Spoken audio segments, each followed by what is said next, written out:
Bonsoir. Hello.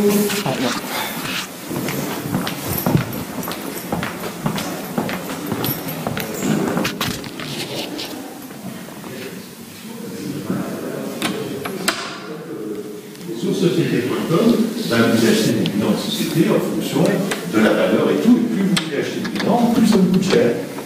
Qui est l'actionnaire de monsieur société.com? Monsieur Cassini, actionnaire de Free, actionnaire principal de Doublon. Où qu'on tourne la tête, on se colle. Hein? Où qu'on tourne la tête, on se colle. Ici, donc voilà, c'était le contrôle de Libération jusqu'en son rachat par M. Drahi, que vous avez là. Alors, la spécialité de M. Drahi, vous l'aurez compris, vous imaginez très bien en regardant ça, c'est la défiscalisation. Alors, c'est ce qu'il pratique au niveau de son groupe de manière massive et de manière mondiale, c'est ce qu'il pratique au niveau personnel de manière très efficace, je veux dire, puisque cet homme réussit en tour de force d'être citoyen français, citoyen israélien depuis 2013, de résider à Genève et d'être résident fiscal, ce qui est un privilège accordé à environ 1 million de personnes, à Zermatt. Alors Zermatt, pour ceux qui ne connaissent pas, c'est une station de Suisse alémanique qui a la caractéristique douce de pratiquer la fiscalité la plus douce possible pour les hyper riches, c'est-à-dire un taux d'imposition autour de 3%, qui est forfaitaire une bonne fois pour toutes sur des revenus estimés une année. Donc si une année vous dites j'ai $1 million par exemple, ben, vous serez imposé pendant 15 ans sur $1 million, avant que éventuellement le fisc suisse veuille bien considérer que votre fortune a évolué. Aujourd'hui, vous avez ici donc Libération, hein, je vous l'ai mis là, je l'ai rajouté, je vais faire tourner, Libération à l'Express est là.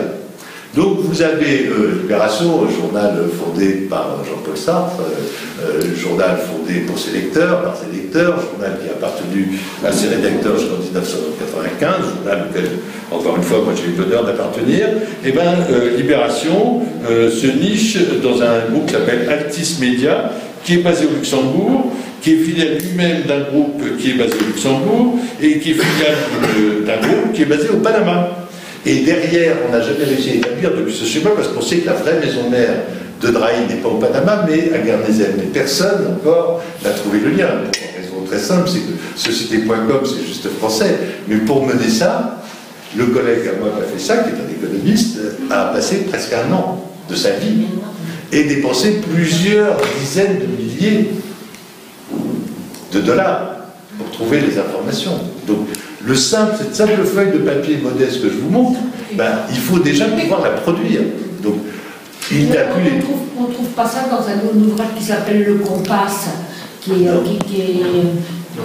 justement c'est un économiste qui l'a publié, et c'est le journal Capital qui l'a publié l'été dernier. Il ne l'a pas publié dans la version papier du journal, parce que c'est incompréhensible, honnêtement, mais il l'a publié sur son site internet. Alors, ce qui est incompréhensible, c'est la structure de tout ça. Ce qui est la réalité, c'est que, bon, tout ça, c'est défiscalisé à l'extrême, et qu'on ne connaît pas du tout l'imposition, le chiffre d'affaires, les mécanismes financiers du groupe Drahi. Or, le groupe Drahi aujourd'hui, ce qui est un paradoxe, contrôle, possède en propre des centaines, des dizaines de milliers de salariés, 40 000 salariés à travers le monde, mais surtout des centaines de journalistes, puisque l'Express, Libération, l'Expansion en France, plus des tas d'autres magazines, I24 News à Tel Aviv, des petits journaux au Portugal, quelques magazines qu'il est en train de racheter en France, etc. Bon, bref, des tas de journalistes dont aucun n'aura les moyens jamais d'enquêter sur ce qui se passe là. Cette caractéristique où vous trouvez quand même Libération filiale d'une holding luxembourgeoise. Je vous rappelle que les holdings luxembourgeoises, c'est ce que fait Apple, Amazon, Ikea, Starbucks Café, etc., etc. Google, évidemment. Google est roi de tout ça. Bon, voilà. Donc vous êtes dans un schéma où Libération n'est qu'un bout de capitalisme financier parmi d'autres, etc., etc. Et où ici vous avez un groupe qui repose exclusivement sur l'endettement. Alors qu'est-ce que c'est que l'endettement aujourd'hui? Vous avez le groupe qui fait 41 milliards de chiffre d'affaires et sa dette globale est de 40 milliards. Donc c'est un groupe qui est évidemment très fragile. Mais en réalité, les banques aujourd'hui, qui financent le groupe Drahi, qui financent un développement extrêmement rapide et une prise de contrôle, ils voient une stratégie globale, puisque les banques à ce niveau d'endettement, c'est-à-dire quand on parle de dizaines de milliards de dollars, ne peuvent agir que sous le contrôle et avec le concours des États et des gouvernements. Donc, vous avez là, dans cette prise de contrôle des médias, des contenus, et là j'emploie délibérément le mot puisque c'est le leur, pour alimenter les tuyaux, j'emploie également délibérément le mot puisque c'est le leur, eh ben, ne trouvent ni le système bancaire pour les bloquer, et encore moins les gouvernements. L'ensemble des gouvernements occidentaux, et principalement l'actuel gouvernement français, ont totalement baissé les bras devant les milliardaires. Non seulement ils ont baissé les bras, mais ils leur ont ouvert les bras pour qu'ils prennent le contrôle des journaux. Les socialistes ont de tout temps, étaient les principaux collaborateurs, on va dire, on n'est pas forcément agréable à entendre, mais ont été un des principaux agents de la soumission des médias au capital. On est obligé, évidemment, là, de faire un tout petit détour par la libération, par l'après-libération. L'après-libération qui était versée par des gens qui venaient de la résistance, par cette presse française qui avait quand même comme caractéristique globale d'avoir été une presse noire pour beaucoup, c'est-à-dire au service de l'occupant nazi. Beaucoup de journaux, le matin de l'époque notamment, ont été des journaux très très collaborationnistes, très antisémites, très pro-allemands, etc. Et une majeure partie de la presse française, et notamment la presse quotidienne régionale, a été ce qu'on appelle grise. Alors ça vous donne bien la couleur de ce que ça représente, c'est-à-dire pas ouvertement collabo, mais pas ouvertement résistante non plus. Elle est restée dans la zone grise. Alors, à la résistance, il y a eu un vrai courage politique. Un vrai courage politique qui tenait en fait d'abord au général de Gaulle et ensuite au Parti communiste, qui ont dit, et le général de Gaulle et le Parti communiste, il faut balayer tout ça. Il faut balayer ce qui a pourri, ce qui a créé la presse, on l'appelait Paris Soir, qui était un des principaux journaux de l'époque, on l'appelait Pourri Soir. Donc il fallait balayer ça. Il fallait balayer cette presse qui avait été ouvertement collaborationniste. Le problème, c'est qu'au moment de l'épuration, il aurait fallu probablement liquider d'une manière ou d'une autre, pas forcément physiquement, non pas des dizaines, non pas des centaines, mais des milliers de journalistes. Des milliers de journalistes, d'employés des services de presse, de correcteurs et même d'imprimeurs, qui avaient contribué à cette presse-là. Ça a été très compliqué parce que si on faisait ça, on empêchait la presse de la résistance de se développer et d'exister. Donc on a passé des compromis. On a passé des compromis, non pas avec les propriétaires, ça les propriétaires, on les a mis à l'écart, mais on a passé des compromis avec des équipes. On voulait, Camus le dit, je vous citer la phrase de Camus, les responsables des journaux de la Libération voient très vite la question de l'argent comme une menace. Alors que les nazis viennent à peine d'abandonner Paris, Albert Camus écrit dans Combat le 31 août 1944, je cite, « L'appétit de l'argent et l'indifférence aux choses de la grandeur avaient opéré en même temps pour donner à la France une presse qui, à de rares expressions près, n'avait d'autre but, en effet, que d'avilir la morale de tous. Il n'a donc pas été difficile à cette presse de devenir ce qu'elle était de 1940 à 1944, c'est-à-dire la honte du pays. » Voilà. Donc, pour sortir de la honte, de ce qui avait été la honte du pays, cette presse noire et grise, on refond la presse. Sauf qu'on oublie une chose. On oublie de penser au capital. On est dans cette France de 1944-1945 qui vit malgré tout une certaine euphorie, avec un gouvernement dont la forme principale était quand même un gouvernement d'union nationale rassemblant à peu près 70% de l'électorat. Au Camus, les résistants, Beuve-Méry, les gens qui vont fonder François, les très nombreux résistants qui vont s'installer dans la presse quotidienne régionale et reprendre les titres. Ouest-France avait été dirigé pendant toute la guerre par un abbé qui s'appelait l'abbé Crochu, ça ne s'invente pas, et cet abbé était un abbé pro-celte et de fait pro-nazi, qui avait encouragé les fusillades de Maquisard à Saint-Marcel et ailleurs en Bretagne. François, Paris Soir, n'était plus long que lui-même, était un journal qui appelait qui soutenait les exactions et le mauvais faible de la milice, enfin, et qui était totalement aux mains des derniers collabos très pro-allemands, qui ont d'ailleurs été fusillés, eux, à la Libération. On a fusillé refusé bien entendu quelques-uns. Donc si vous voulez, le tableau était tellement noir à la Libération qu'il fallait recréer une presse indépendante sur le plan des idées sans penser au capital.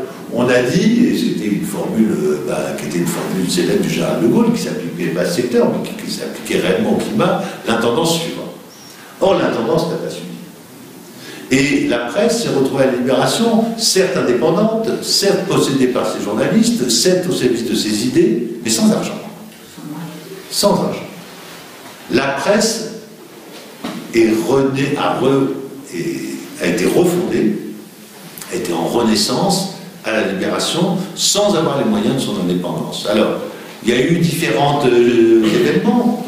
Le Monde, Hubert Beuve-Méry payait très mal ses journalistes, éteignait la lumière, il est réputé pour ça tous les soirs en sortant, ne remboursait pas les repas trop chers, avait supprimé tout le parc de voitures du temps qui était à l'époque, pour l'anecdote, mais devant Le Monde ou dans la cour du Figaro, il y avait tellement de voitures qu'il y avait même une station essence pour les voitures des dirigeants, des journalistes, à l'intérieur même des bureaux des journaux, puisqu'il fallait alimenter tout ça. Donc, Beuve-Méry fait le choix de faire un journal à l'économie, très pauvre, combat ce débat dans des difficultés internes très fortes autour d'un débat politique, qui est un débat très important, puisqu'il a fini par revenir dans notre presse en 2014-2015, c'est-à-dire ces 2 dernières années, autour de l'idée de faire de combat une coopérative.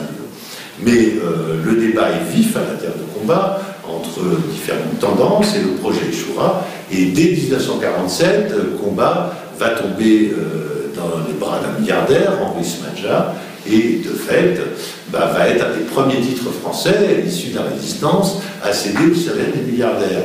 Mais le combat sera suivi de très très près par François, qui lui tombera également en 1947, dans les mains du groupe Hachette, de la célèbre librairie Hachette, qui avait réussi à la fois à être très collaborationniste, c'est-à-dire, mais a quand même sauvé sa tête, puisque la librairie Hachette avait un savoir-faire en matière de distribution de la presse et en matière d'infrastructures techniques pour distribuer la presse, et l'édition, bien entendu, puisqu'il contrôlait déjà des livres, tellement important qu'en gros, on ne pouvait pas s'en passer. Donc, dès 1947, moins de 2 ans après la Libération, le paysage de la presse est en train de se modifier et arrivera en 1951, quelqu'un dont là vous avez beaucoup entendu parler, qui est M. Hersan, qui va commencer, après avoir été réhabilité, après avoir été gracié, grâce à un de ses grands amis qui s'appelait François Mitterrand.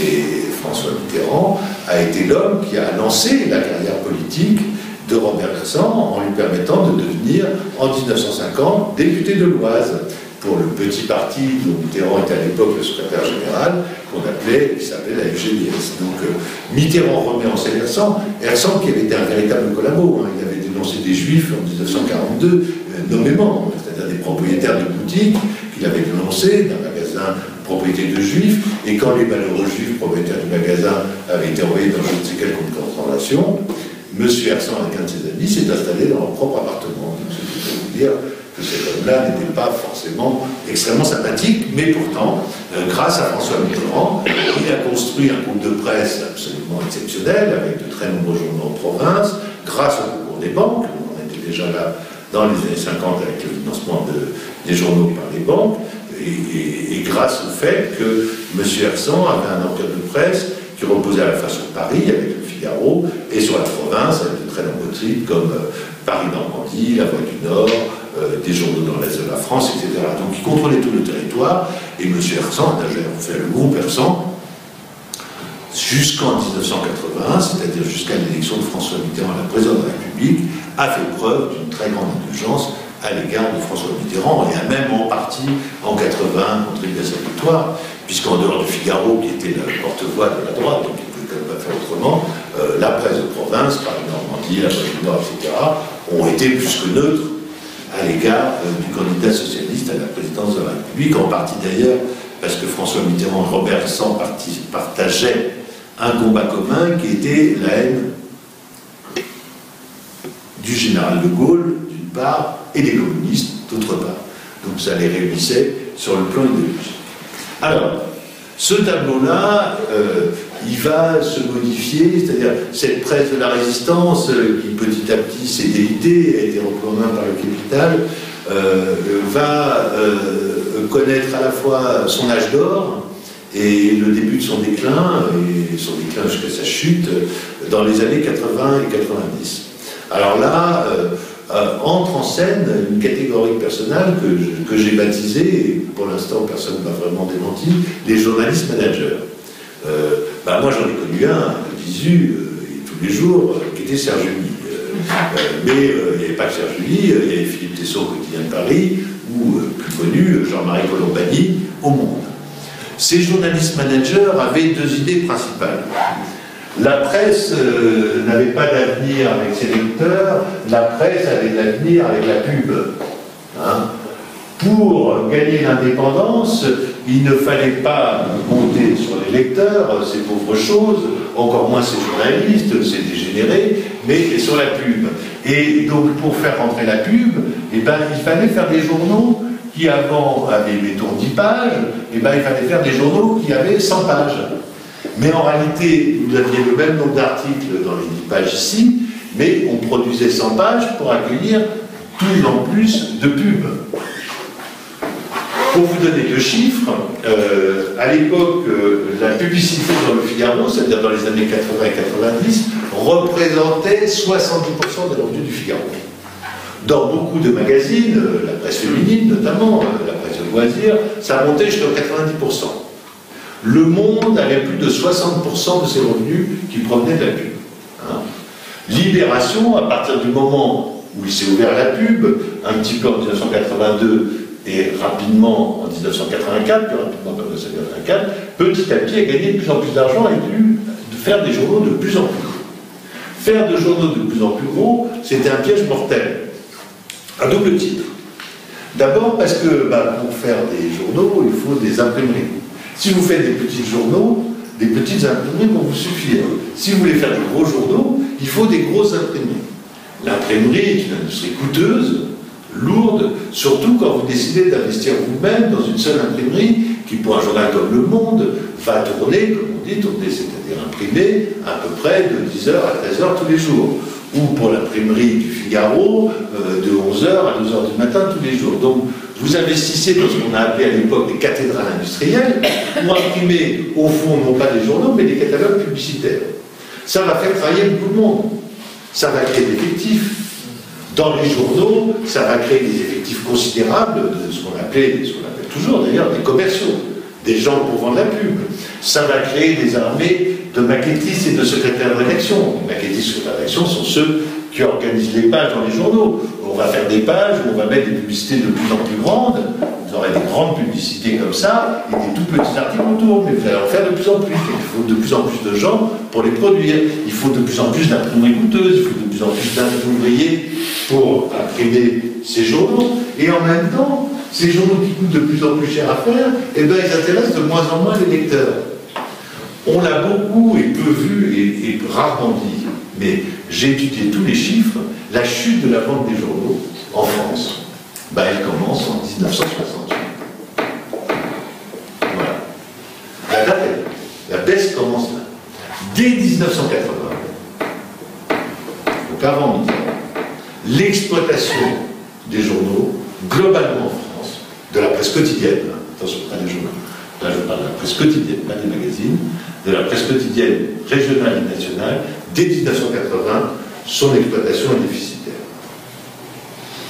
Donc, la stratégie qui est mise en œuvre dans les années 80 par Jean-Marie Colombani, par Serge July, par bien d'autres, de dire continuons à grossir, on sait déjà depuis 1980 qu'elle est dangereuse, et on sait déjà que depuis 1968 que l'électorat de la presse quotidienne a globalement commencé à baisser. Donc on se lance dans les années 80 dans de très coûteux développements industriels, dans des très coûteux développements d'équipes. À Libération, on passe par exemple très rapidement de 250 à 450 personnes. On double les effectifs. Et donc évidemment, derrière, le lectorat ne suit pas. Et quand arrive le premier choc pétrolier, puis la crise économique dans les années 90 et la deuxième crise économique à partir de 2007-2008, eh bien, évidemment, tout ça va s'effondrer. Les imprimeries vont tourner à perte, les rédactions vont être trop nombreuses, et les journaux vont continuer à perdre du lectorat, puisqu'ils vont compenser la perte de ce chiffre d'affaires publicitaire totalement artificiel sur lequel ils ont vécu pendant à peu près 20 ans, en augmentant le prix des journaux. Et donc petit à petit, vous, lecteurs fidèles, peut-être, certains d'entre vous, commencez à se dire 1,50 €, 2 €, 2,50 € maintenant, etc. Pour des journaux qui ont de moins en moins de pages, de moins en moins d'informations et de moins en moins d'intérêt, parce qu'ils ont de moins en moins de moyens, et ça fait cher payer l'information. Ça fait d'autant plus cher payer l'information, comme bien entendu, mais c'est un facteur aggravant. Le numérique, à partir des années 2000, va créer une nouvelle concurrence pour la presse. Mais néanmoins, les germes de la crise de la presse, ils sont là. Ils sont dans cette croyance fondamentale que la presse, dans les années 80, va se financer grâce à la pub, que c'est le marché qui va financer les journaux. Et je dis bien le marché parce que dans le même temps, nous sommes considérés, nous, alors je dis nous parce que là je me mets dedans, et mes confrères de Monde, nous sommes considérés comme d'affreux ringards de vouloir continuer à avoir le contrôle de nos journaux. On nous rit au nez. Nos propres patrons nous rit au nez. Jean-Marie Colombani au Monde, Serge Louis, vous voulez être propriétaire du journal, vous n'avez pas un rond.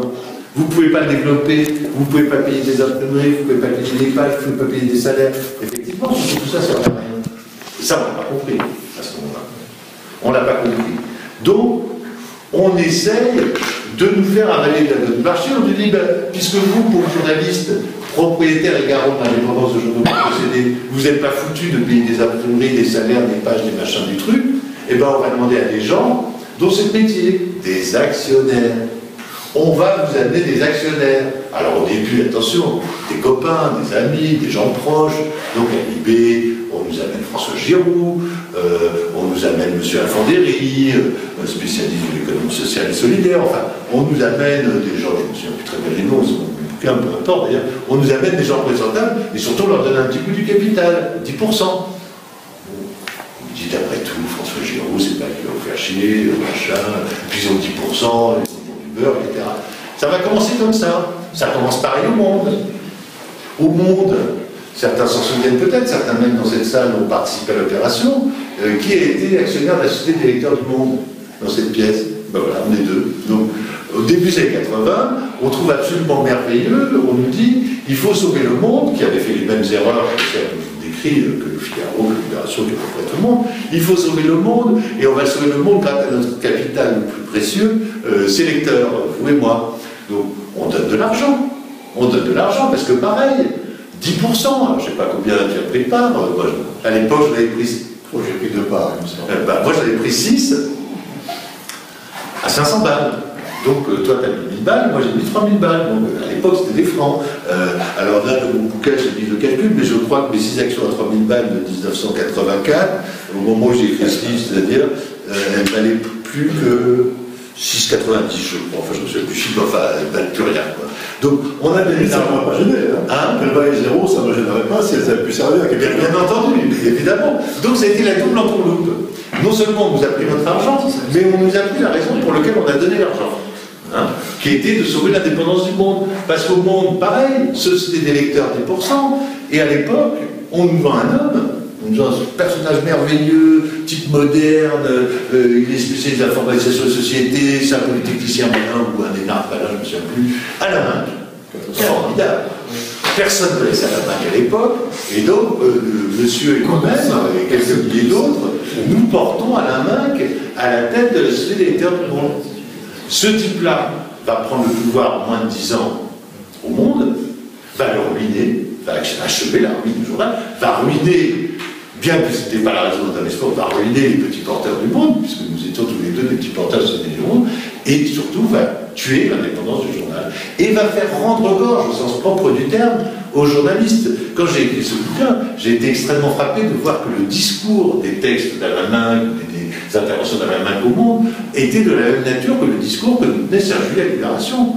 Nous étions des ringards, nous étions une bande de ringards qui voulions sauver l'indépendance du journal, alors que l'avenir, c'était évidemment le marché, et ce marché dont Serge Louis, Alain Minc et Jean-Marie Colombani voulait nous faire avaler la pilule. Et bien ça nous a conduit à quoi?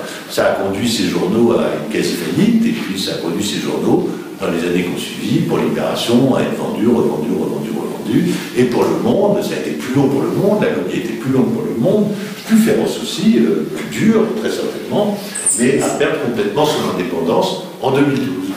Donc, Le Monde, qui était le dernier survivant, bien le dernier survivant, par une ou deux coopératives qui elles-mêmes ont disparu, dans la presse quotidienne régionale, notamment le Républicain à Auxerre, qui était le dernier survivant de la presse indépendante de Libération, est tombé en 2012 dans l'escarcelle des milliardaires.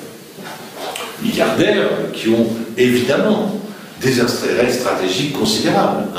Vous avez 3 personnes contre Le Monde, qui sont les 3 industries qui sont mondialement en pointe dans le contrôle des médias. Donc c'est une spécificité française, Le Monde, parce qu'ils sont les 3 ensemble. Ailleurs, c'est des milliardaires qui agissent séparément. Les industries du luxe, comme vous savez, Pierre Berger a été très longtemps le patron du Saint-Laurent, l'industrie évidemment du web et de la téléphonie, avec Sagenet et Free, et enfin la banque, et évidemment, c'est presque symbolique, presque comique si c'était pas tragique, la banque Lazare, qui s'est installée au sommet du groupe Le Monde, avec dans le conseil de surveillance du groupe Le Monde, 2 de ses éminents collaborateurs, Mathieu Pigasse, directeur général adjoint pour l'Europe, comme actionnaire du conseil, et Daniel Cohen, conseiller de Mathieu Pigasse, et par ailleurs économiste à succès pour diffuser les idées de la pensée néolibérale. Parce que, là encore, tout se tient, vous n'avez pas de hasard. Je regardais hier au soir, avant de venir ici, je réfléchissais à ce que j'allais vous dire, et j'étais chez moi en train de dîner, j'ai allumé LCI, non pas LCI, pardon, ITélé. Et ITélé, il y avait un débat sur l'actualité, c'est-à-dire la loi de coloris, les agriculteurs, enfin le malaise, etc., qui opposait Laurent Geoffrin, directeur de Libération, un type dont j'ai oublié le nom, qui s'appelle David quelque chose, qui est maire de Cannes, maire des Républicains de Cannes. Et il y avait, c'était fascinant, parce qu'il était d'accord sur tout. Donc c'était presque comique, il y avait un effet, il disait, mais c'est pas possible, quoi. Et Laurent Geoffrin passait son temps à dire, oh oui, mais quand même, il ne faut pas exagérer. Alors en plus, on croyait que Liane Cobry avait fait un malaise alors qu'elle avait fait tomber une casserole. Bon, donc voilà, faire attention, la violence du débat, etc. Voilà. Donc on retrouve les arguments qu'on a entendus pour la France. Qu'on a entendu souvent, et que nous-mêmes, on a entendu à la fin des journaux il y a 20 ans. Notre problème de journaliste, c'est que, on était mal vu dans l'opinion, et on l'est toujours, plus que jamais.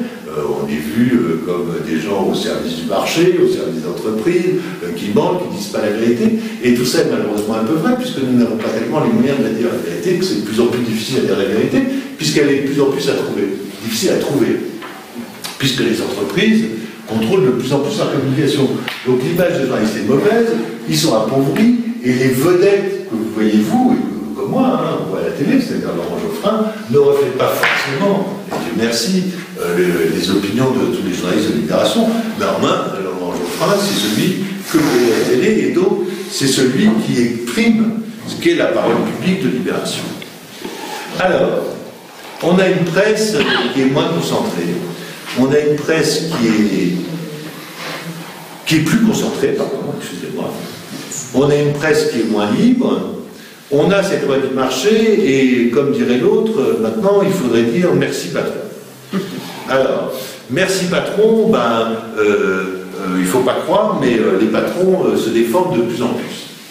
Il faut le savoir, la presse indépendante, la presse qui vous intéresse peut-être en partie, ou certains types de presse indépendante qui vous intéressent, Bastamag par exemple, les pauvres gens de Bastamag sont aux prises avec un procès diabolique intenté par le groupe Bolloré, qui a été plaidé dans l'indifférence à peu près générale de tout le monde, de la grande presse en particulier, des médias audiovisuels, n'en parlons même pas.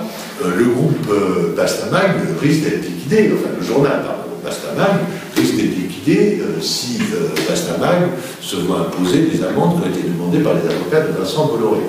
Or, qu'est-ce qu'a fait Bastamag avec maladresse, sans forcément vérifier exactement toutes les informations, mais Bastamag a travaillé sur la manière dont, en s'appuyant, je cite Bastamag, sur les rapports des Nations Unies et de l'Organisation internationale, cet article dressait un état des lieux du mouvement d'accaparement des terres en Afrique, en Amérique latine et en Asie, et des grandes entreprises françaises qui y sont impliquées. L'acte mentionne les activités du groupe Bolloré, qui est une olive luxembourgeoise, la Sophine, donc on la retrouve quelque part dans leur programme là-bas, qui gère les plantations d'EVA et d'huile de palme en Afrique et en Asie. Voilà. Donc, si vous voulez, l'accaparement des terres, les conséquences impacts environnementaux, les activités en Afrique, les pratiques de la Sophine dans les plantations, etc., etc. Ce qu'il y a d'incroyable, c'est qu'il y a 4 personnes qui ont fait derrière Bastamag ce que vous faites tous les jours, mesdames et messieurs, si vous avez un compte Twitter, une page Facebook ou tout autre instrument de communication. Ils mettent des liens. Lis l'article intéressant de Bastamag sur les pratiques du groupe Bolloré. Ils ont été attaqués par le groupe Bolloré. Donc vous avez 3 blogs, plus Rue 89, qui ont été dans le procès. Et donc si Bolloré, par hasard, gagne ce procès, ça veut dire que vous et moi, qui avons un blog, qui avons une page Facebook, qui avons peut-être un compte Twitter, ou tout autre instrument de communication avec le reste de la population, nous pouvons être condamnés. Donc, c'est aussi le procès du lien qui est en train de se faire. C'est-à-dire, encore une fois, là, un procès du simple citoyen. Comme par hasard, dans le même temps, des gens qui sont par ailleurs des agents, je ne sais pas, voilà, je ne sais pas dire autrement, du gouvernement socialiste et de tous ces groupes, hein, c'est-à-dire les députés socialistes, une bonne partie des députés socialistes et tout, ben, ont déposé un amendement. Alors, c'est évidemment dans la foulée du 13 novembre, c'était le 21 novembre, demandant le rétablissement de la censure, demandant le contrôle des téléphonies et des moyens de communication des journalistes, et surtout demandant l'interdiction de la publication de liens sur Internet, le lien étant, paraît-il, selon ces députés socialistes, dont Sandrine Mazepied, vice-président de l'Assemblée nationale et député du 2e arrondissement, étant une arme aux mains des islamistes. Alors évidemment, les islamistes associent des liens, mais comme vous et moi, et voilà. Donc l'offensive est quand même assez sévère.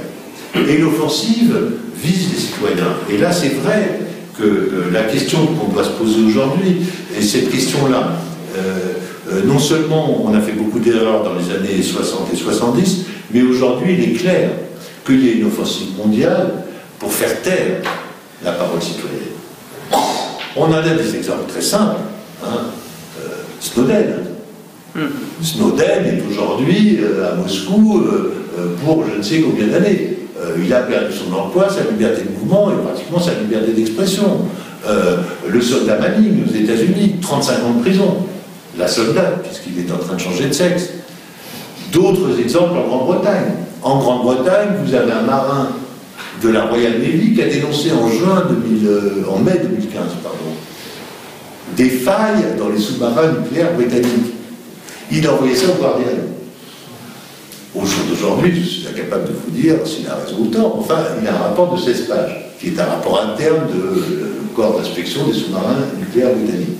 Ce type-là a envoyé ses infos au Guardian en avril, il a été foutu en prison en mai, et il y est depuis.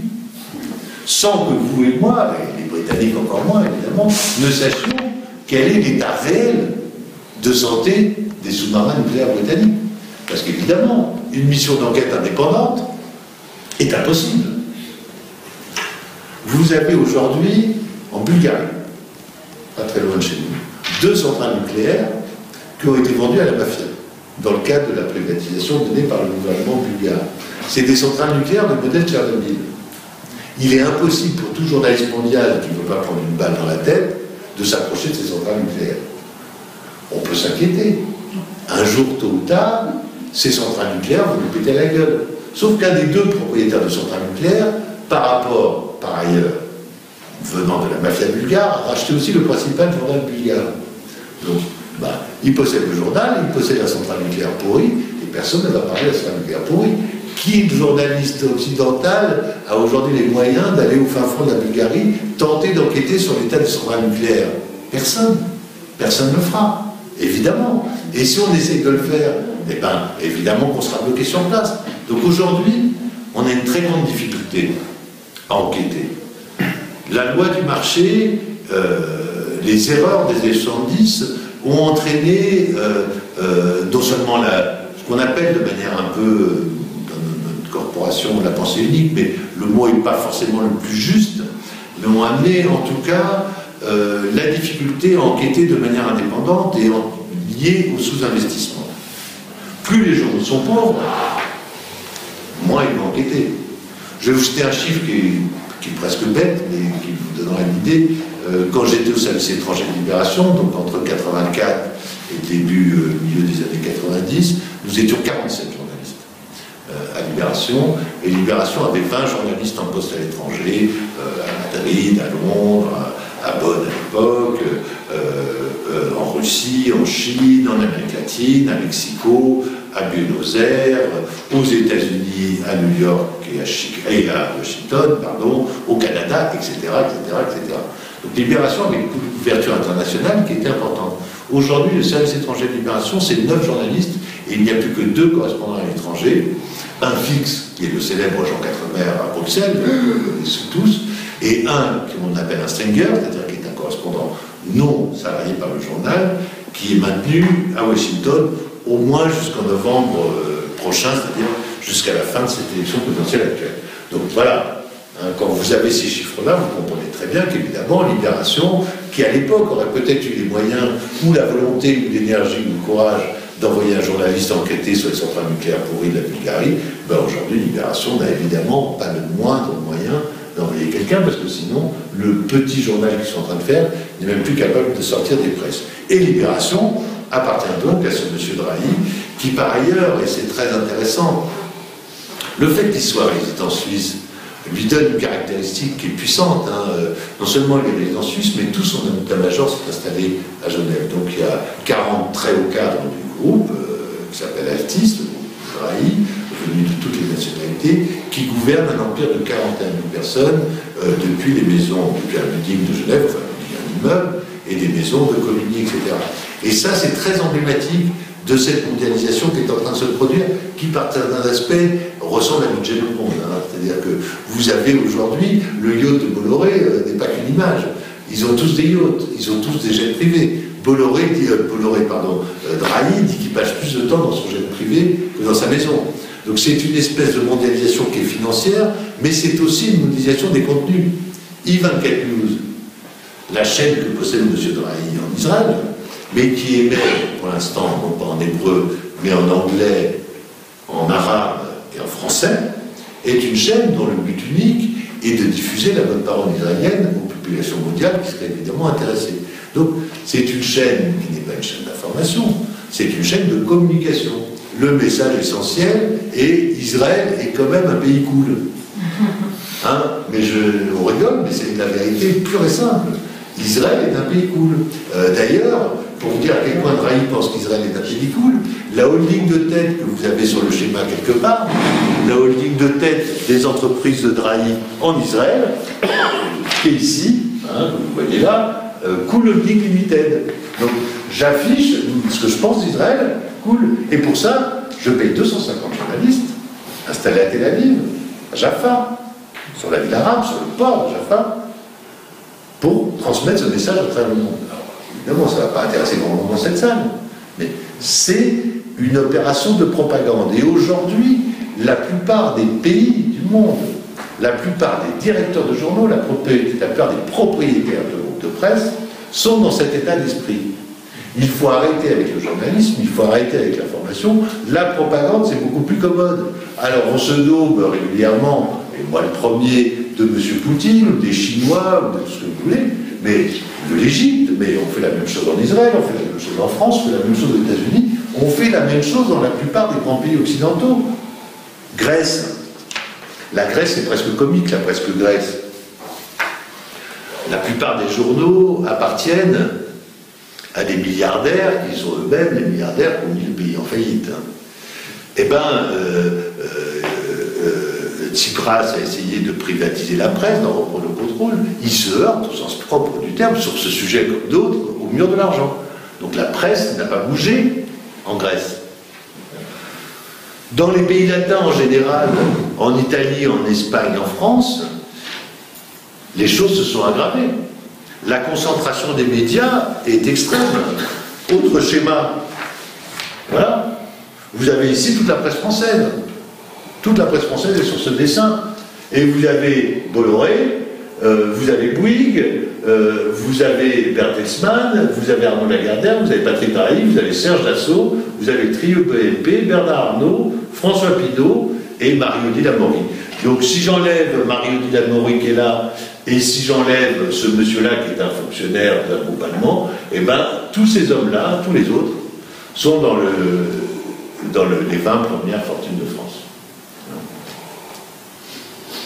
Monsieur Arnault possède un poids considérable, puisque monsieur Arnault non seulement contrôle les journaux, et monsieur Arnault est dans une situation qui, si on était dans un état normal, et si le gouvernement actuel était vraiment un gouvernement de gauche, aurait porté plainte contre monsieur Arnault.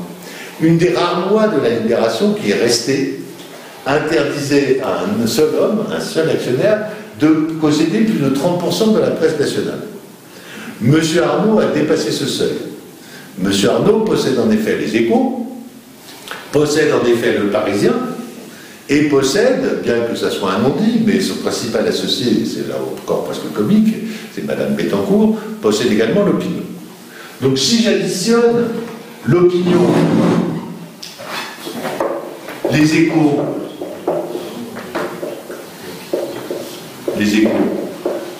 et le Parisien, je suis à moins de 30%, je suis à 27%.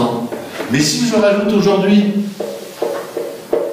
qui est l'édition nationale du Parisien, que M. Arnault a acheté également, je suis à bien plus, je suis à 34%.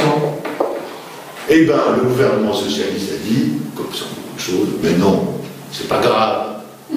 On va dire que ça, c'est des journaux parisiens, ce qui factuellement est vrai, et on va dire que ça, c'est un journal régional, puisque c'est le quotidien publié à Paris, mais à destination des régions. Voilà.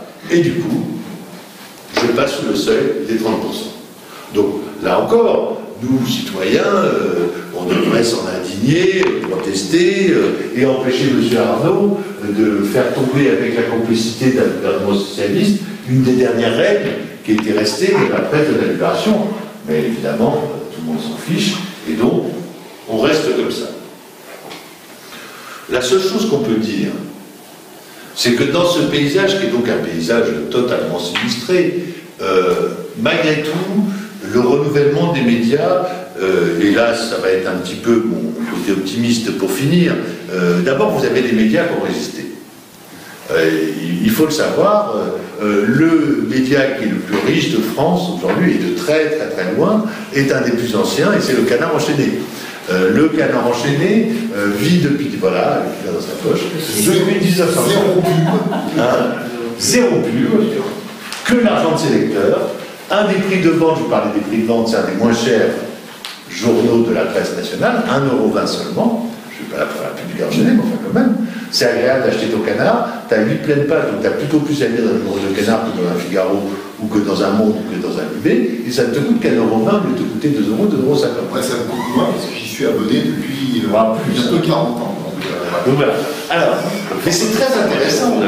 C'est très intéressant de se dire que le seul journal qui appartient à sa rédaction, qui gagne de l'argent, qui continue dont les lecteurs continuent à avoir confiance en lui, donc ne s'en sont pas dit. J'imagine qu'à un moment de ta vie, tu as acheté Le Monde, l'IB, je ne suis pas sûr que tu achètes encore Le Monde. Dans une vie antérieure. Dans une vie antérieure, tu as acheté Le Monde et l'IB. Aujourd'hui, tu ne l'achètes plus. Par contre, tu achètes toujours le Canard enchaîné. Et tu achètes toujours un journal qui a ses qualités, qui a ses défauts, que tu n'aimes pas, qui t'énerve, mais qui est un journal, qui est à l'esprit, qui a un ton, qui a un angle, et qui est un journal principalement d'enquête. Donc le Canard enchaîné fait à lui tout seul ce que toute la presse française ne fait pas. Hein. Alors les patrons français, moi j'ai entendu toute ma vie, disent oh, oui mais le Canard il exagère, le Canard il fait son boulot, c'est tout. Hein. Les autres ne le font pas. Tu as le Canard enchaîné, mais tu as aussi des médias mondiaux qui font la même chose que le Canard enchaîné d'une autre manière, d'une autre échelle. Green Ridwan, qui était le journaliste du Guardian, héros de Citizen Four, le film de Laurent Poitras, c'est évidemment avec Snowden, qui est ce journaliste qui sort des informations énormes, on ne va pas y revenir ici, mais c'est considérable, la masse d'informations que Snowden avait sur les pratiques de la NSA américaine, qui sont des pratiques qui sont aussi des pratiques anti-journalistiques. Hein. Vous avez en Grande-Bretagne, hein, donc là, je vais vous dire le truc, voilà, le gouvernement de communication et Twitter estime que les journalistes représentent une menace pour la sécurité des journalistes. Et l'an dernier, la police britannique, hein, donc c'est là, dans une démocratie qu'on pense exemplaire, l'an dernier, la police a saisi les relevés téléphoniques de 80 journalistes d'investigation sans l'autorisation d'un juge, afin d'identifier leurs sources au sein de la police. Donc ça, 82 journalistes, c'est quand même un chiffre important, hein, dans un pays comme la Grande-Bretagne. Il se fait exactement la même chose, je vous rassure, mesdames et messieurs, en France, en Belgique, en Suisse, en Italie et dans la plupart des pays dits démocratiques, où des forces de police ou des officines écoutent les journalistes, interceptent leurs communications, interceptent leurs mails, sans aucun contrôle démocratique d'aucune sorte, mais avec la complicité des pouvoirs politiques et surtout avec la complicité de tous ces géants de la téléphonie, Monsieur Free, Monsieur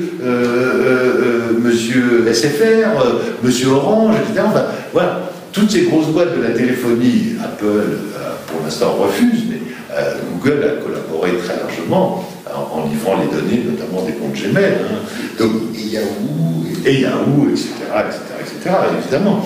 Donc, si vous voulez, aujourd'hui, on arrive dans une situation où on contrôle les journalistes et où les pouvoirs politiques, avec la complicité des acteurs de la téléphonie, donc pour l'essentiel, les pouvoirs politiques ont fait la fortune, hein, puisque je vous rappelle que pour faire la fortune de Free et de SFR, pour parler de cela, l'État français a vendu des licences à bas prix, et s'il les avait exploitées, ces licences à bas prix, probablement la situation du chômage, la situation de l'économie française ne serait pas la même aujourd'hui. Hein, donc, puisque l'argent de SFR, possédé par M. Drahi, il part quelque part au Quai d'Orsay, au Panama, au lieu de profiter aux Français. Donc, vous avez le Canard enchaîné, vous avez au niveau mondial The Intercept, qui est le média qui a été fondé par Glenn Greenwald, qui est en anglais, mais qui est un média indépendant, financé par ses lecteurs. Vous pouvez donner 500 €, 1000 €, 10 €, ce que vous voulez. Comment tu dis que ça s'appelle? The Intercept. Intercept, tu trouves sur Internet. Alors, ils publient des enquêtes au long cours. Évidemment, ils ont fait leur gloire. The Intercept. Ils ont fait leur gloire avec les révélations post-Snowden, etc. Là, ils viennent de publier, par exemple, une enquête très intéressante sur la manière dont le Brésil prépare sa sécurité, si j'ose dire, au moment des Jeux Olympiques. Mais ils ont publié pas mal de choses sur l'état d'urgence en France, ils ont pas mal enquêté sur l'état d'urgence, ils ont pas mal enquêté avant que le fasse Mediapart sur les bizarreries policières qui ont suivi le 13 novembre, et notamment les conditions dans lesquelles a été mené l'assaut à Saint-Denis, le 16 et le 17 novembre, le jour. Donc voilà. Donc ces médias-là, le Canard enchaîné, The Intercept au niveau mondial, ont comme caractéristique être des médias qui réinventent le journalisme avec les moyens du journalisme et avec l'argent, au bon sens du terme, des lecteurs.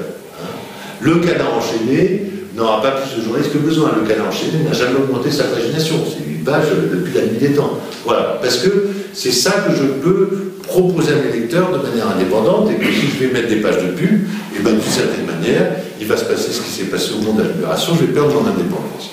Et puis enfin, pour en finir, vous avez aujourd'hui toute une série de médias qui sont fondés, qui sont en train de se fonder. Alors vous avez évidemment Mediapart, et là encore, on peut ne pas être fan de Mediapart, on peut aimer Mediapart, on peut détester Mediapart, on peut ne pas aimer certains textes ou en aimer d'autres, peu importe.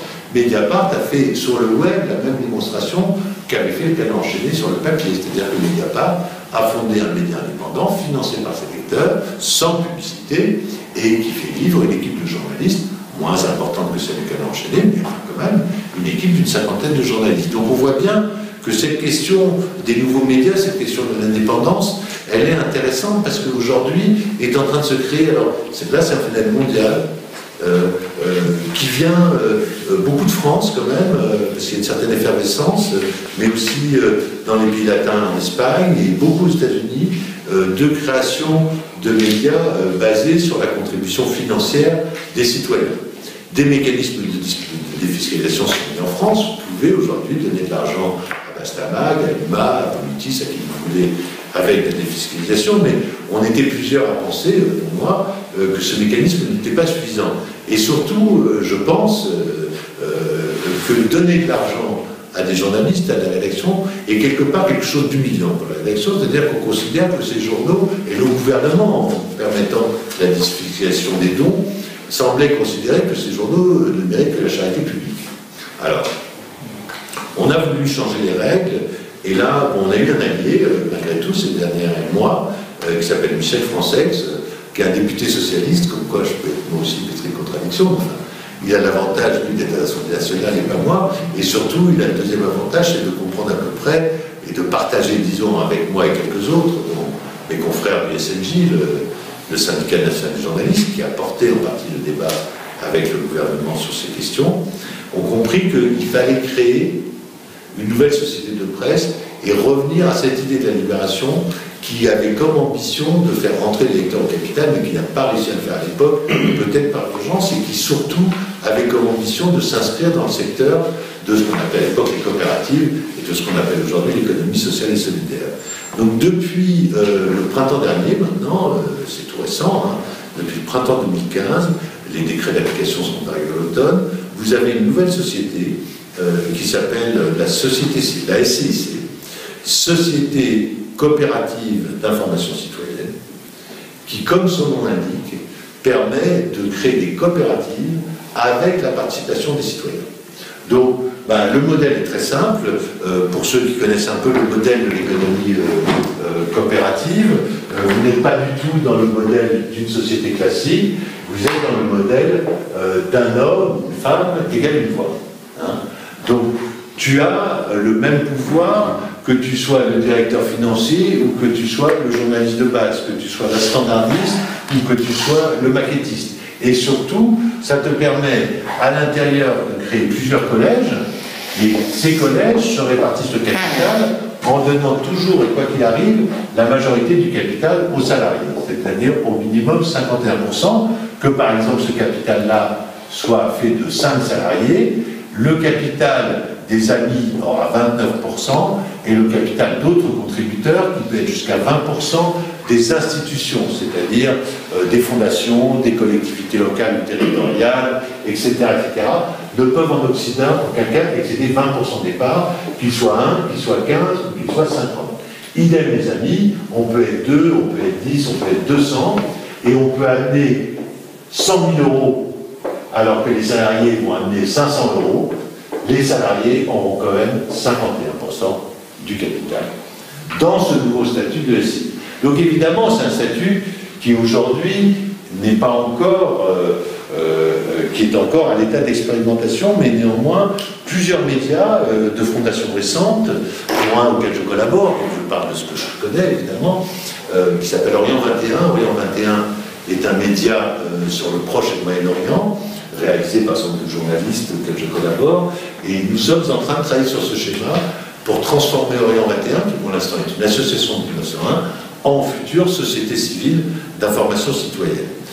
Tout ça va prendre du temps, tout ça est un paysage en mouvement, mais c'est vrai que de très nombreuses petites structures médiatiques, créées de façon récente, veulent faire ça. Pourquoi? Parce que sinon on va retomber dans les erreurs qu'ont fait par exemple il y a quelques années nos collègues de Rue 89, qui ont cru bien faire en se vendant au groupe Perriel, qui s'est vendu quelques mois plus tard au trio BNP, contrôlant déjà Le Monde, Niel, Pigasse et Berger, et aujourd'hui Rue 89, pour ceux qui le disaient ou qui le fréquentent, n'est plus que l'ombre de lui-même. Donc, ma petite note optimiste est que face à ça, on a essayé d'inventer la société civile, la société coopérative, d'information citoyenne. C'est très modeste, ça va peut-être prendre, peut-être pas, je ne sais rien, mais en tout cas, c'est un moyen de construire un modèle qui soit un modèle un peu différent des holdings de M. Bolloré, de M. Pigasse, de M. Drahi et tout, sur lequel, je dois dire, on s'est vraiment cassé la tête. Et puis pour en finir, vraiment un mot, c'est que on ne peut pas parler aujourd'hui de la presse sans regarder le contexte européen. Or, le contexte européen est gravissime pour la presse aujourd'hui, puisque vous avez, je vous citais l'exemple de la Grande-Bretagne, mais vous avez à peu près des pratiques équivalentes dans la plupart des grands pays européens. pays démocratique. Hein. Or, le plus, alors, il y a beaucoup de débats d'ailleurs chez les juristes qui disent au moins en France, il y a un cadre légal pour les exactions que l'état d'urgence. Dans les autres pays, on fait plutôt pire qu'en France, hors état d'urgence. C'est le cas par exemple de la Belgique, où de très nombreux confrères ont été surveillés et sont placés sous surveillance accrue compte tenu des erreurs, semble-t-il, de la police belge dans le suivi des auteurs des attentats du 13 novembre et des jours qui ont suivi, et le fait que certains journalistes aient révélé des faits qui se sont avérés malheureusement totalement justes, c'est-à-dire que l'autre, on sait où il a été pendant 3 semaines, où il a dormi, à qui il a téléphoné, qui l'a aidé, etc., et que la police belge avait été incapable de le savoir. Donc on a un contexte très dur en Europe. On a un contexte dans au moins 3 pays, en Pologne, en Hongrie et en Slovaquie, les autorités politiques qui appartiennent à ce même courant de la droite nationale extrême, qui est au pouvoir dans d'autres pays mondiaux, et à commencer par Israël, dont je vous parlais tout à l'heure, prennent des mesures liberticides contre la presse indépendante, contre les nominations de dirigeants de l'audiovisuel public, qui sont soumis désormais au Premier ministre, au ministre de la Communication, comme je vous parlais tout à l'heure. Bref, on a un rétrécissement de l'espace démocratique qui est en train de s'accélérer dans une partie de l'Europe, avec cette droite musclée qui est en train de monter partout. Hein. Elle monte évidemment, puisqu'elle est au pouvoir en Pologne, en Hongrie, en Slovaquie, mais elle n'est pas très loin du pouvoir en France, elle n'est pas très loin du pouvoir dans certains pays de la partie de la Grande-Bretagne, elle n'est pas très loin du pouvoir dans la partie flamande de la Belgique, elle n'est pas très loin du pouvoir en Suisse, elle n'est pas très loin du pouvoir en Danemark, pour ne citer que quelques pays européens. Deuxièmement, le Parlement européen est en train, toujours sous la pression des boîtes de l'industrie, la directive sur le secret des affaires, qui est discutée en ce moment au Parlement européen, est un scandale parmi de nombreux autres. Alors, ça consiste à dire que le secret des affaires étant ce qu'il est, révéler les impérities du groupe Bolloré, c'est-à-dire qu'il n'y aura plus besoin de faire des procès à Bastamak, puisque de toute façon, Bastamak n'aura plus le droit de parler de ce qui est du secret des entreprises, comme si polluer les rivières en Asie ou en Afrique, c'était du secret des entreprises, et ce n'était pas plutôt du devoir citoyen. Mais passons. Donc, la directive européenne sur les secrets des entreprises a comme charme supplémentaire de viser également les journalistes. Donc, vous, citoyens ou acteurs, si vous divulguez les secrets de M. Bolloré ou de M. je ne sais qui, vous serez condamné. Mais moi, journaliste, si vous me dites moi je ne peux pas le dire parce que je suis un pauvre citoyen, mais toi qui es journaliste, tu peux le dire, je suis refait si cette directive est adoptée bien entendu par le Parlement européen, elle est en discussion en ce moment. Mais tout ça, c'est des éléments de contexte. Encore une fois, c'est vrai que je suis extrêmement scandalisé qu'on soit aussi peu, qu'on pâtisse aussi peu au destin des lanceurs d'alerte. On vous parlait tout à l'heure, j'ai rencontré l'autre jour à Besançon un garçon qui s'appelle Antoine Vaudine, qui a révélé, qui est à l'origine du scandale LuxLeaks sur, en gros, la défiscalisation d'Amazon, Google, etc. Bon, lui, il était auditeur chez KPMG, qui est un géant de l'audit mondial. Bon, il a vu des trucs terribles, il les a révélés, il a évidemment perdu son boulot d'auditeur, et surtout, il est en procès, et son procès va avoir lieu au mois d'avril au Luxembourg. Il risque 5 ans. Donc il a 2 solutions. Il vit en France, en français. Ne pas se présenter au procès, et donc se défiler, et donc condamné par contumace, mais condamné contumace au Luxembourg, comme il y a des conventions avec la France, le Luxembourg serait fondé à demander à la France d'exécuter la peine, sans même qu'il puisse recourir. Donc voilà un garçon qui vit du côté de Besançon, qui a courageusement révélé la fiscalité scandaleuse des grands groupes mondialisés dont le siège est basé au Luxembourg, qui risque 5 ans de prison et dont personne ne parle. Et ce type, évidemment, français. C'est un citoyen parmi d'autres de notre pays qui a cru bien faire. UBS ont licencié cette fille qui avait réglé leur turpitude, qui vient de, par conséquence, vous avez vu dans le Monde la semaine dernière, 3 pages par-ci, 3 pages par-là, etc. Mais elle n'a plus de boulot. Elle est à Pôle emploi. Tout le monde s'en fout. Donc, et je ne vous parle pas de Manning, qui lui est en prison pour 35 ans. Et je ne vous parle pas de Snowden, qui est dans un exil à vie, peut-être et tout. Et je ne vous parle pas de Julien Assange, parce que Julien Assange, on pourrait lui dire, peut-être c'est un salopard, il a violé des filles et tout. Mais en attendant, pour pour son activité de lanceur d'alerte, il est condamné à un exil intérieur dans une chambre de l'ambassade d'Équateur à Londres. Donc si vous voulez, tout ça fait partie du même contexte. Et tout ça fait qu'aujourd'hui, pendant que M. Drahi, M. Bolloré, M. Arnaud, M. Pinault, M. évidemment Lagardère, sont les acteurs français d'une économie mondialisée qui leur profitent de manière considérable en termes de revenus. C'est vulgaire de parler revenus. Mais enfin, le revenu d'Arnaud Lagardère en 2014, pendant les chiffres 2015, a été de 18 millions d'euros. Le revenu de Bernard Arnault hors revenu des holdings, c'est-à-dire le revenu salarié de Bernard Arnault, par les différentes entreprises qui le salaire, a été de 60 millions d'euros.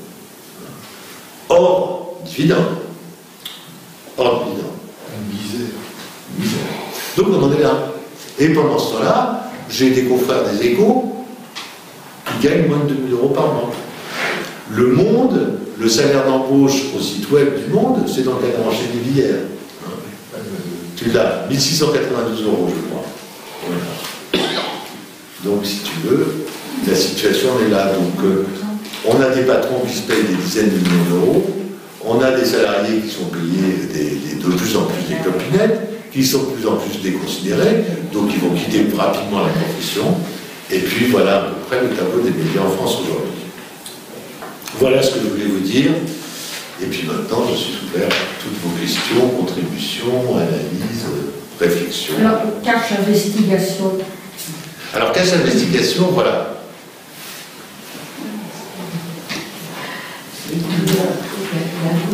Je peux être désagréable avec cache investigation. Pardon? Je peux être désagréable avec cache investigation. Évidemment, parce qu'on a des points d'interrogation. Ça a l'air d'être attirant, mais il y a forcément un loup quelque part.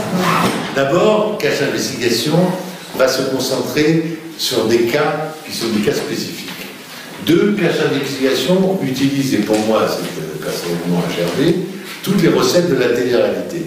C'est-à-dire que je vais mettre en cette information. Donc je vais mettre Madame Élise Lucet qui va aller poser les questions aux actionnaires de trucs. Donc Élise Lucet a fait que reprendre la manière de travailler, qui est très décriée en ce moment, de Pierre Carle, de François Ruffin. Quand Pierre Carle et François Ruffin font ça, c'est des afro-gauchistes. Quand Élise Lucet fait ça, c'est le service public. Bon, je rigole un peu, je suis un peu de mauvaise foi, mais il y a un peu de ça quand même. Deux, cache investigation, c'est pour ça que je suis gêné, c'est-à-dire que c'est des enquêtes qui autrefois se faisaient dans cette forme journalistique, plutôt sur M6 ou sur Canal+, c'est-à-dire cette espèce de côté de vouloir te révéler le dessous des cartes. En réalité, quand M6 et Canal+ le faisaient, alors M6, vous connaissez tous, peut-être, vous avez regardé Capital des fois le dimanche soir, c'est les cuisines pourries des restaurants, ou comment on vous arnaque sur le bord des caravanes, enfin, donc c'est des sujets qui ne sont pas forcément les sujets qui nous intéressent. Canal+ était souvent sur des sujets plus de politique internationale, ou plus sérieux en tout cas. Je dirais que Lucet, elle est entre les deux, hein. C'est-à-dire qu'elle va faire une grosse sauce comme ça. Moi, j'ai regardé une dernière cache investigation, je ne sais pas si tu as regardé, sur les pesticides. Oui. Là-dedans, j'ai vu des erreurs au premier regard, hein, des erreurs de méthodologie d'enquête. Erreurs qui, par ailleurs, ont été confirmées par la suite. Cela dit, au moins, cache investigation révèle des choses que les autres ne montrent pas. Et c'est vrai que quand elle va au conseil d'administration de certaines boîtes, aux assemblées générales par contre, de certaines boîtes, c'est plutôt marrant en général.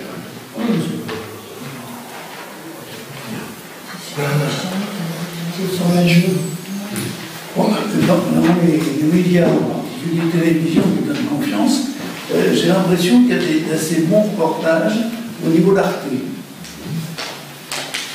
Alors évidemment, il y a une part de financement allemande. Alors, honnêtement, je ne suis pas spécialiste de la télé, mais de la presse. Bon, mais moi je suis comme toi, je suis un téléspectateur, je trouve qu'Arte se trouve regardable aujourd'hui, en gros. C'est-à-dire, alors, je ne parlerai pas en matière d'information, parce qu'à vrai dire, je ne regarde pas tellement l'information sur Arte. Mais en matière de production documentaire, oui, ça c'est clair.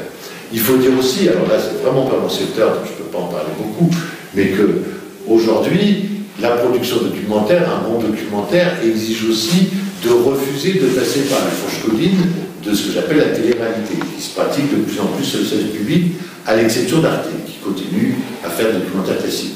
Enfin, là aussi, on est dans l'information citoyenne, puisque Arte, c'est toi et moi qui le payons. Hein.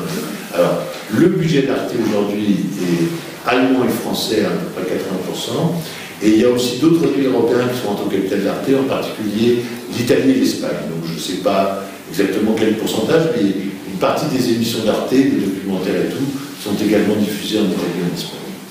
Donc ça va quand même pas très loin, hein, les documentaires d'Arte. Moi, je suis réalisatrice de documentaires. Je reste toujours sur ma faim quand je vois un documentaire d'Arte. Il y a souvent des erreurs, et des erreurs parce qu'il y a beaucoup de non-dits.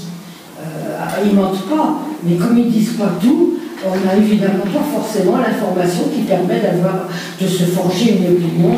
Voilà. Donc, Arte, c'est comme pas mal de choses, pour ça que je posais la question sur Cache Investigation. Ça a l'air d'être intéressant, mais il ne faut pas trop fouiller. Et si on fouille par ailleurs, on s'aperçoit que ça n'est pas tant que ça. Alors moi je trouve, ce que je voulais dire, c'est que comme je dis tu as commencé ton topo en disant que tu allais peut-être tout déprimer, moi je trouve que ce type de topo c'est le contraire. C'est-à-dire que justement le fait d'être informé avec donc, le travail de recherche que tu as fait, c'est ça qui est enthousiasmant.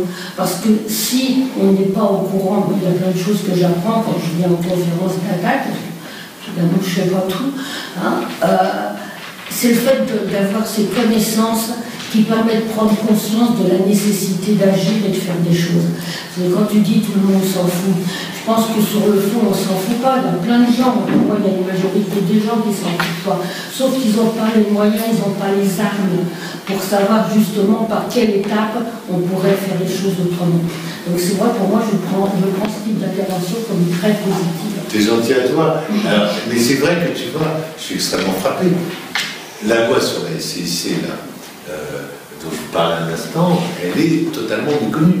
C'est-à-dire qu'elle a été adoptée il y a un an. Alors, Français, qui est un habile politique, l'a fait adopter dans le cadre d'une loi, alors je ne sais plus comment vous appelez ça, mais les lois Valais ou les lois qui portent sur plusieurs trucs, qui portaient à la fois... Un cavalier législatif. Oui, c'est ça. Donc en fait, l'objet principal de la loi, c'était pas du tout ça, c'était la réforme de l'AFP et la réforme des aides, bon, j'en ai pas parlé aujourd'hui, mais c'est presque un autre sujet, des aides à la distribution de la presse, puisque comme vous le savez, la distribution de la presse est très très fragilisée en France, en raison du fait qu'il n'y a plus de points de vente et de moins en moins de lecteurs de journaux. Mais ça, voilà, donc c'est un coup qui est passé comme ça et tout, mais c'est vrai qu'il n'y a pas de volonté politique aujourd'hui des entreprises de presse d'adopter ce statut, et ça ne viendra que, alors, nous, à Orient 21, on est 12, hein, c'est une toute petite équipe, et il y a 2 salariés, à mi-temps chacune, donc il y a un salarié d'un équivalent temps plein, comme on dit, mais les 10 autres, nous, on se met là, et là, on est en train de lever des fonds là, hein, pour arriver, puisque l'argent va arriver beaucoup par ces 20%, où on peut rentrer 100 000 euros si on veut, 200 000 euros si on veut. Donc, on est en train de travailler là-dessus. C'est très long, pourquoi? Parce que on est 3 à s'en occuper principalement Orient 21. Alain Grèche, vous connaissez de nom au moins, qui est l'ancien. Alain est l'ancien directeur. L'ancien directeur général, l'ancien directeur adjoint de la rédaction du Monde diplomatique. Christian Jouret, qui est un ancien diplomate du Quai d'Orsay, qui a été longtemps en poste à Jérusalem notamment. Et à Jérusalem, comme vous le savez, si pour ceux qui connaissent un tout petit peu, je travaille beaucoup sur Israël, donc c'est aussi pour ça que je suis orienté. Mais le consulat de France à Jérusalem est très intéressant, puisque au Quai d'Orsay, on l'appelle le consulat de Palestine, hein, puisque vous avez le consulat de Jérusalem et l'ambassade de France à Tel Aviv. Et donc Christian a longtemps travaillé au consulat de France, moi-même je suis journaliste, donc nous ne sommes pas du tout à un niveau d'expertise, évidemment, de cela. Hein. Alors, on apprend tout, hein. Les droits, on voit des avocats, voilà, on n'y comprend rien, hein, on découvre, mais on fait ça parce qu'on pense que c'est important que des gens de notre génération, Alain 10 ans plus que moi, Christian entre lui et moi je vais avoir 60 ans, donc des gens de cette génération-là, si au lieu de rabâcher nos échecs, parce que le monde diplomatique est c'est extrêmement compliqué quand même, puisqu'il est à la fois à l'intérieur et à l'extérieur du monde, donc l'avenir du monde diplomatique, il est là. Hein. Sauf que le monde diplomatique est parti pour l'instant sur d'autres structures, les 110, la Société des Amis du monde diplomatique, diplomatique, la fondation autour, etc. Mais ce type de statut est taillé simplement pour le monde diplomatique, est taillé pour Politis, est taillé pour les médias indépendants qui se lancent sur le web, pour les petits médias indépendants qui se lancent dans les villes de province un petit peu. À Paris, il y a un journal qui va sortir dans quelques semaines qui va s'appeler 75, mais c'est pas le même journalisme. On verra bien ce que ça vaut, mais en tout cas, cette idée-là qu'on peut créer et s'appuyer sur le statut coopératif pour renouveler le fonds des journaux, pour moi, elle est fondamentale. Je suis pas c'est vrai que l'ALB, quand ils étaient très menacés de faillite, on a fait au parti accélérer le calendrier législatif avec les gens du SMJ pour ça, pour essayer de proposer à l'IB. Les gens de l'IB, en partie à mon avis les gens actuels de l'IB, en partie par l'acheter, ont préféré se rendre à M. Drahi. Bon, la plupart le regrettent quand même aujourd'hui, parce que l'IB, évidemment, dans les mains d'un milliardaire comme Drahi, qui est un milliardaire en plus de droite, c'est-à-dire c'est même pas M. Berger ou M. Pigasse qui peuvent se prétendre de gauche. Drahi se présente non seulement de droite, mais en plus se présente de la droite sioniste. Alors, bon, quand on connaît Israël, la politique israélienne aujourd'hui, se dire sioniste, évidemment, ça veut dire se dire pro-colonie. Et là encore, les questions de fond rejoignent les questions de forme. Sur les 24 News, on ne parle pas de colonie. On parle d'implantation. Hein? Et donc, c'est le langage de la droite israélienne qui est pratiqué. Donc, d'une manière moderne, sur un média moderne qui est la télé, avec des présentatrices qui sont des jolies filles, des présentateurs qui sont des jolis garçons, une ambiance cool, un cool limited, encore une fois, mais on parle d'implantation. Allez-y. Ah, moi, j'ai 1 million de choses à dire, je vais essayer de faire court. C'est fini. Il reste une demi-heure. Premièrement, qu'est-ce que tu penses de la proposition, si je ne me trompe pas, de Pierre Rimbert, qui est différente de celle que tu as exposée ici? Deuxièmement, moi, mon... Alors, je ne connais pas la proposition de Pierre Rimbert, il faut que tu m'expliques. Il propose une espèce...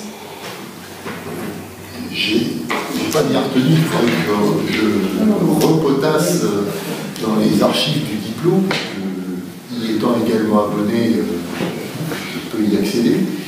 Il a répondu à un papier qui m'avait paru plutôt fouillé sur le sujet. Il proposait schématiquement que son projet était essentiellement voué à la presse papier. Et il proposait que pour ce qui est de la fabrication matérielle des publications, ça soit quelque chose qui soit commun. Quelque chose de commun. Autrement dit, il y aurait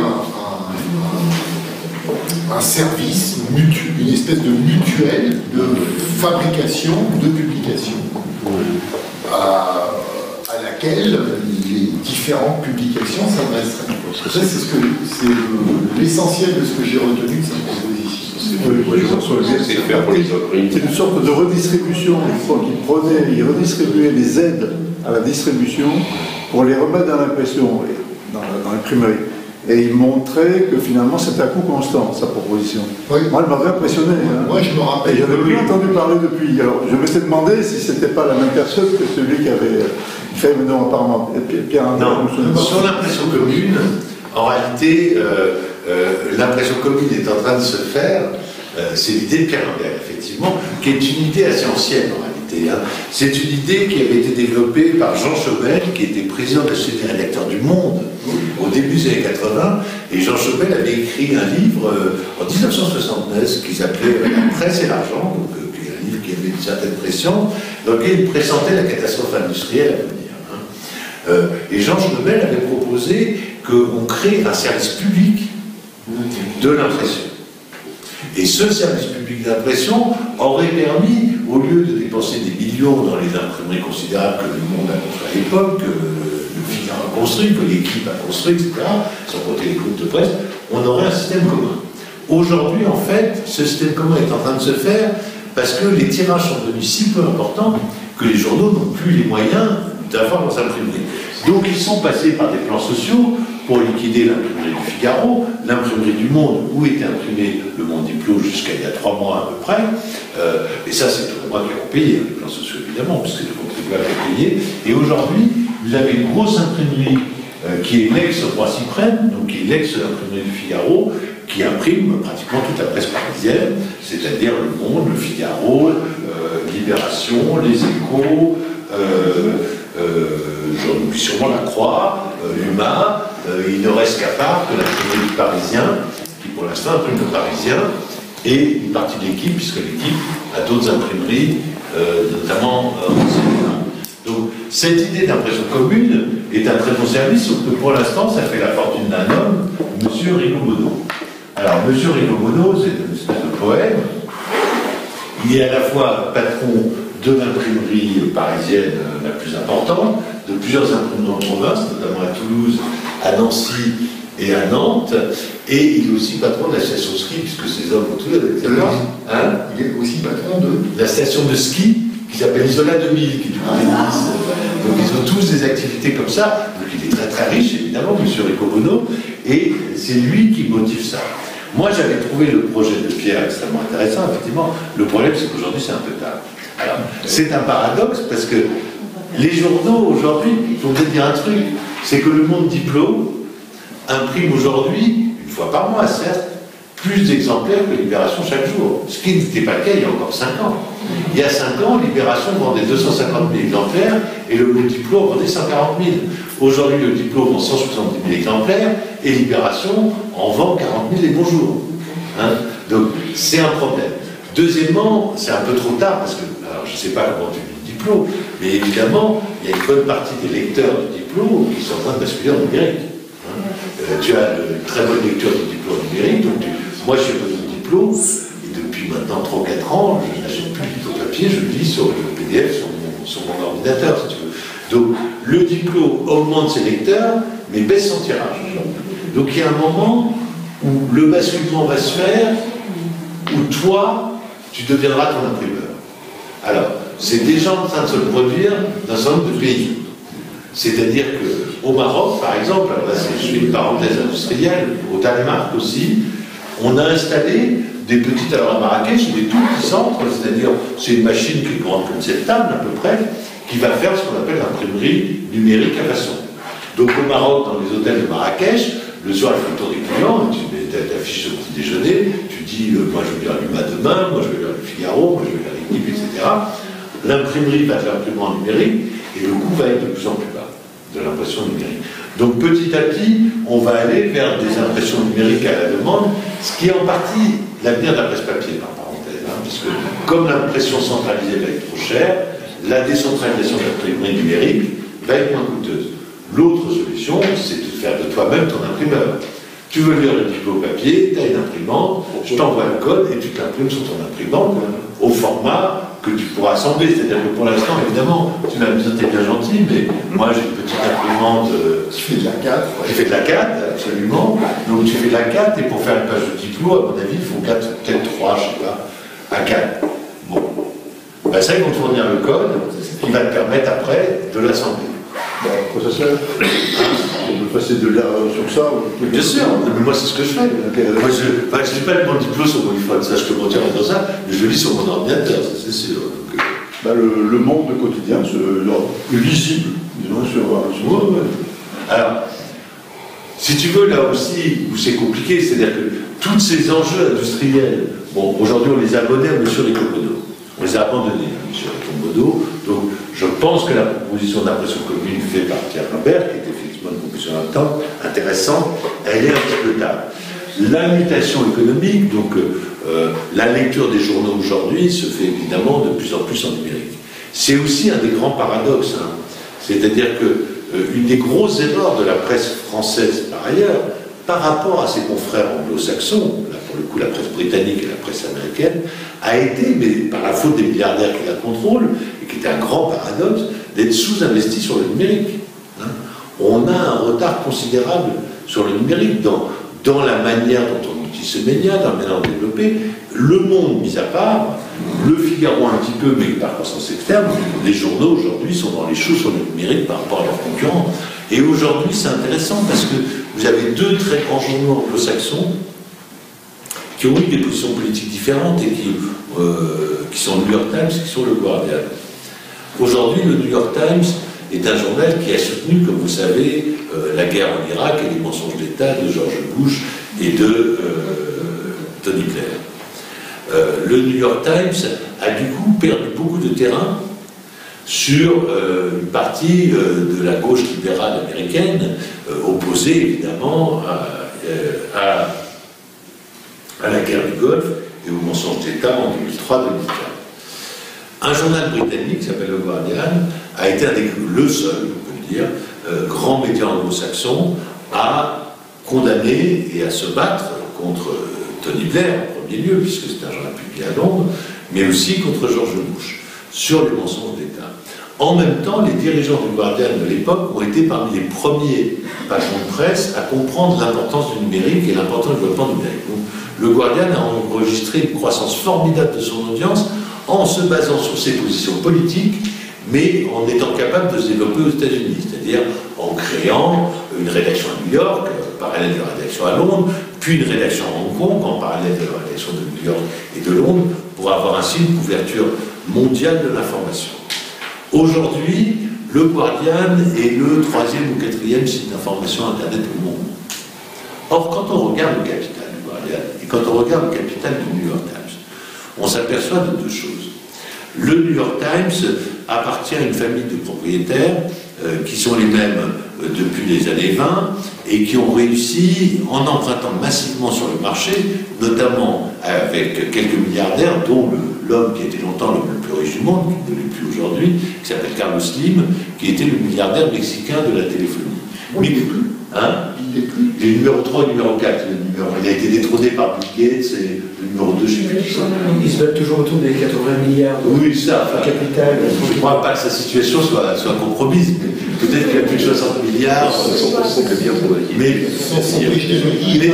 ce qu'il y a d'intéressant, c'est que le New York Times, quand il a été dans des grandes difficultés économiques et financières, donc en même temps que le monde, au milieu des années 2000, le New York Times ne s'est pas vendu aux milliardaires du web ou de la téléphonie comme a fait le monde. Le New York Times a emprunté à Carlos Slim, a emprunté des dizaines, je crois même des centaines, je crois que c'était 400 millions de dollars pour financer sa croissance numérique en faisant le pari que grâce à la croissance numérique, il allait se recréer du revenu et en comprenant que le vrai revenu était celui des lecteurs et pas celui de la publicité qui de toute façon avait foutu le camp. Eh bien, le New York Times a emprunté, donc je crois que c'était en 2005 ou 2006, 400 millions de dollars à Carlos Slim, et le New York Times a remboursé en 2013 les 400 millions de dollars à Carlos Slim. Le New York Times est devenu le premier grand quotidien au monde à tirer davantage d'argent de ses lecteurs que de la publicité. Le basculement s'est fait en 2011, c'est-à-dire 59 ans, et ne cesse de s'accélérer depuis. Aujourd'hui, le New York Times tire 70% de ses revenus de ses lecteurs et 30% de la publicité. Il a inversé complètement les proportions qui étaient les proportions des années 80, 90 et 2000. On pense qu'on veut du New York Times sur le fond, hein, c'est un grand journal libéral, centre-droit, etc. Mais il a réussi à comprendre qu'en investissant massivement dans le numérique, en recourant à l'emprunt et non pas à la vente, il allait sauver son modèle. Quant au Guardian, eh bien, le Guardian est un journal dont le statut, bien que différent, est assez proche d'un statut tel qu'on l'imagine aujourd'hui, en tout cas proche de celui qu'imagine Mediapart pour son développement, qui est le statut de fondation. Le Guardian appartient depuis les années 20. Il était propriétaire d'un milliardaire écossais, d'ailleurs, pourquoi les Écossais sont toujours les mieux des Grands-Bretons, comme on dit chez moi. Ce milliardaire écossais, dans les années 20, qui possédait le Guardian, qui était un journal très lié à la gauche britannique traditionnelle de l'époque, c'est-à-dire principalement au syndicat et au parti travailliste, a créé une fondation dans laquelle il a mis le Guardian.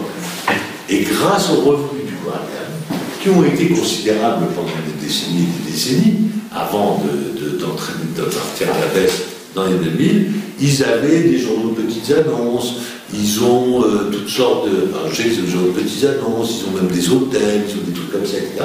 Ils ont investi dans toutes sortes de secteurs, avec l'interdiction, c'est un board qui dirige le Guardian, qui n'est pas un board d'actionnaires, mais de représentants des différentes entreprises qui constituent l'équipe. Donc, c'est une fondation évidemment à but non lucratif, et donc le Guardian a pu, comme le New York Times a emprunté avec la Rosling, le Guardian a pu financer sa croissance numérique dans les années 2000 grâce à la fondation et aux activités annexes qui faisaient partie de la même entreprise.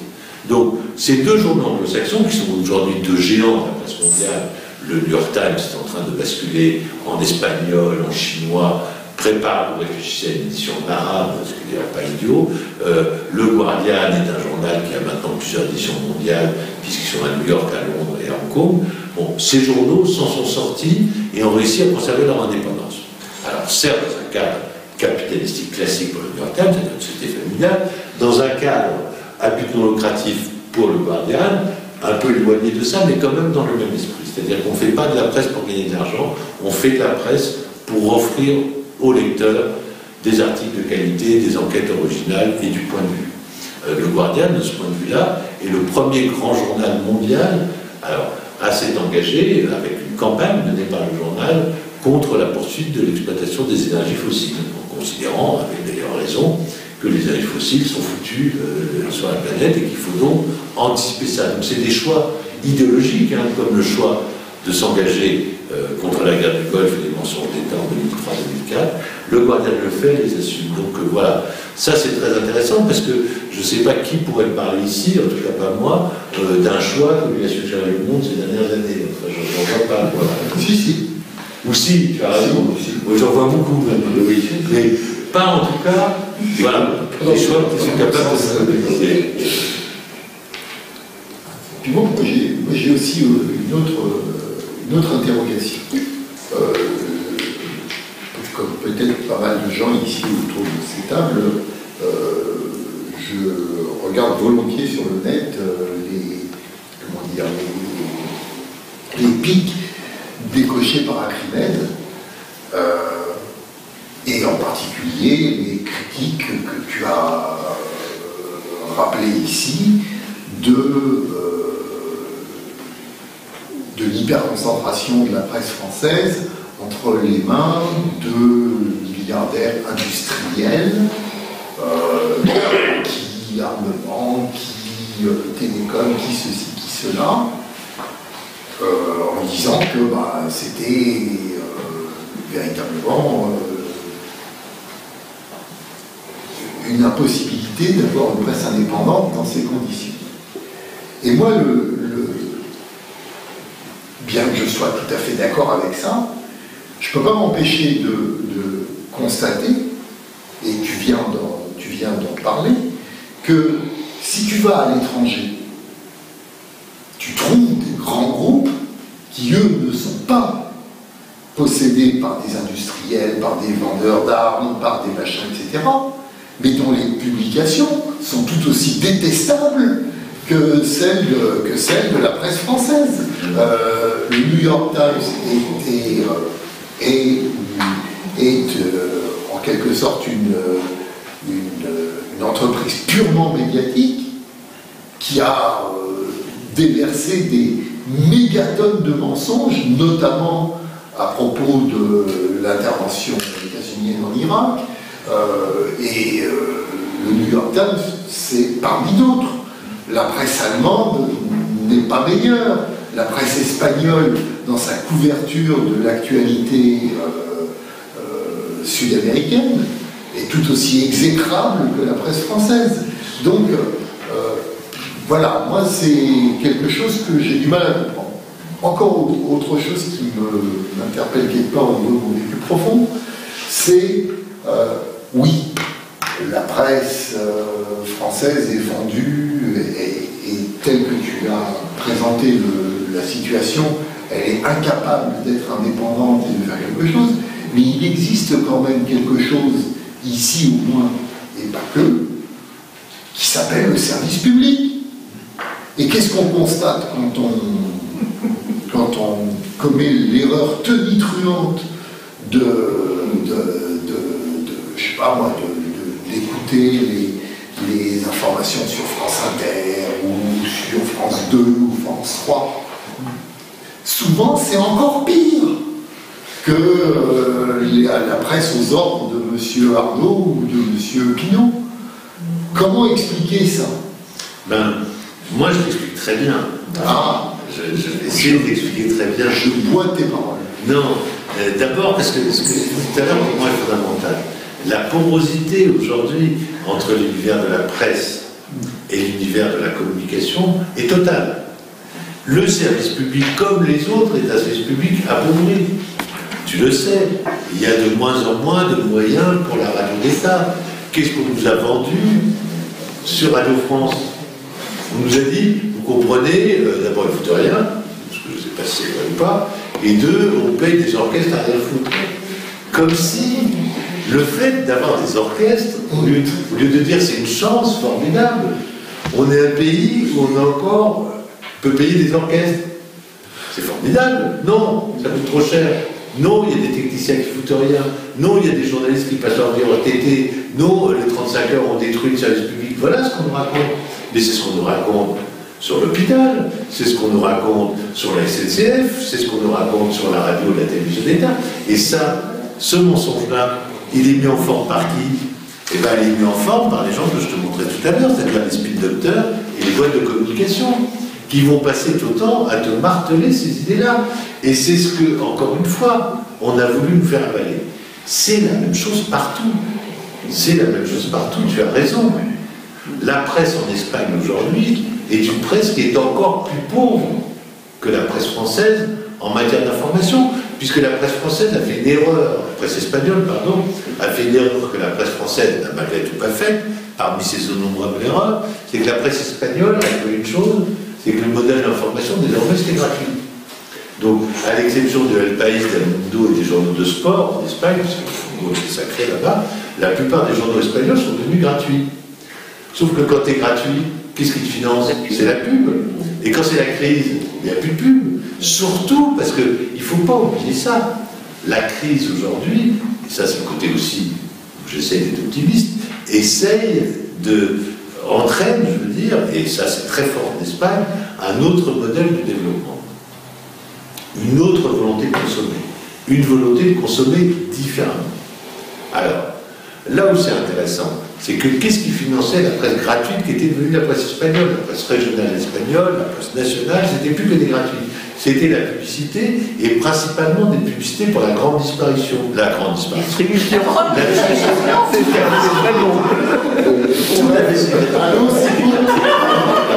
grande distribution.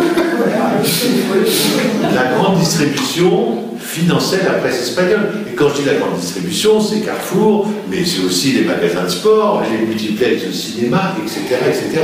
Toutes ces formes de consommation moderne dont on nous a fait croire qu'elles étaient idéales.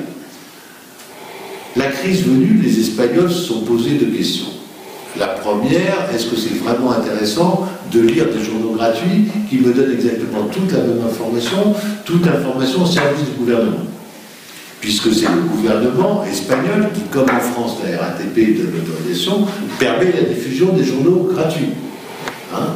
Vous avez des gens qui donnent métro, enfin plus métro maintenant, puisque c'est fini, 20 minutes devant les trucs, avec accord de la préfecture de Paris. Les distributeurs directs dans les stations, c'est installé par la RATP qui touche une redevance là-dessus. Donc, nous contribuons à développer la presse gratuite. Et en même temps, la presse gratuite, qui est au service de M. Bolloré, pour le direct, contribue à diffuser les mensonges. Donc les gens, au bout d'un moment, n'étaient pas dupes, et le modèle de financement qui était la grande distribution s'est effondré. Pourquoi? Parce que les consommateurs espagnols, comme d'ailleurs les consommateurs français, et de manière pour l'instant moindre, boycottent la grande distribution. Boycott, il faut garder raison de regarder, mais c'est moins 5% depuis 2 ans en Espagne de la grande distribution. Donc c'est des chiffres quand même considérables. Alors, tout ça parce que les Espagnols se sont appauvris, donc consomment moins. C'est une raison quand même tragique. Et deux, ils sont appauvris et consomment moins, mais ils essayent de consommer plus malin. Et donc, qu'est-ce qui se passe en en Espagne, il se passe exactement la même chose qui se passe en Grèce ou dans certaines régions françaises.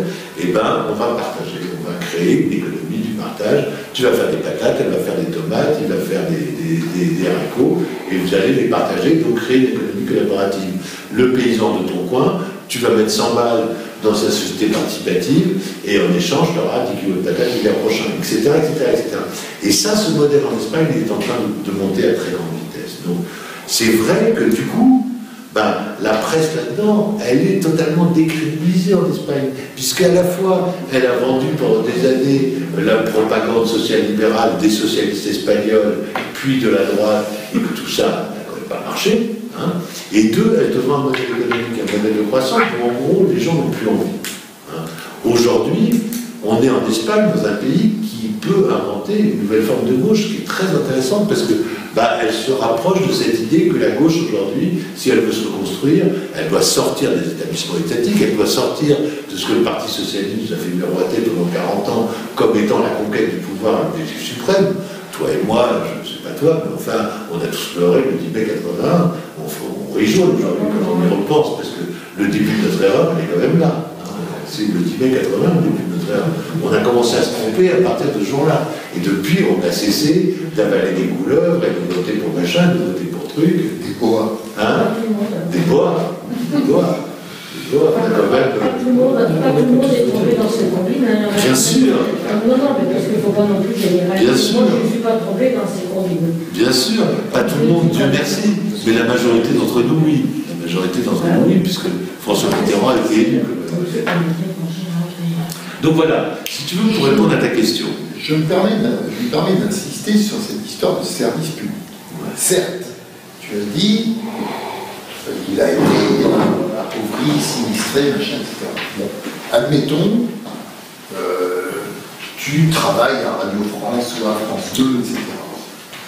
Tu es dans la même situation d'appauvrissement, de précarité, de discrédit que tes confrères du privé.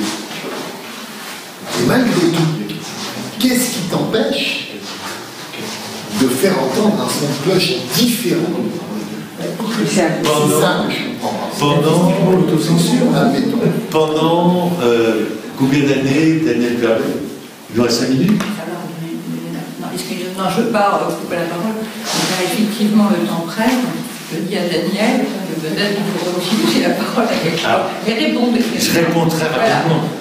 Pendant à peu près 15 ans, 20 ans, je me souviens très bien, parce que je ne suis pas la mémoire des dates, Daniel Mermet avait une émission formidable sur France Inter. On peut contester son caractère, ça n'a pas fait. Il y a eu des polémiques sur le contenu de ces émissions, mais un peu de polémiques sur le fond du propos.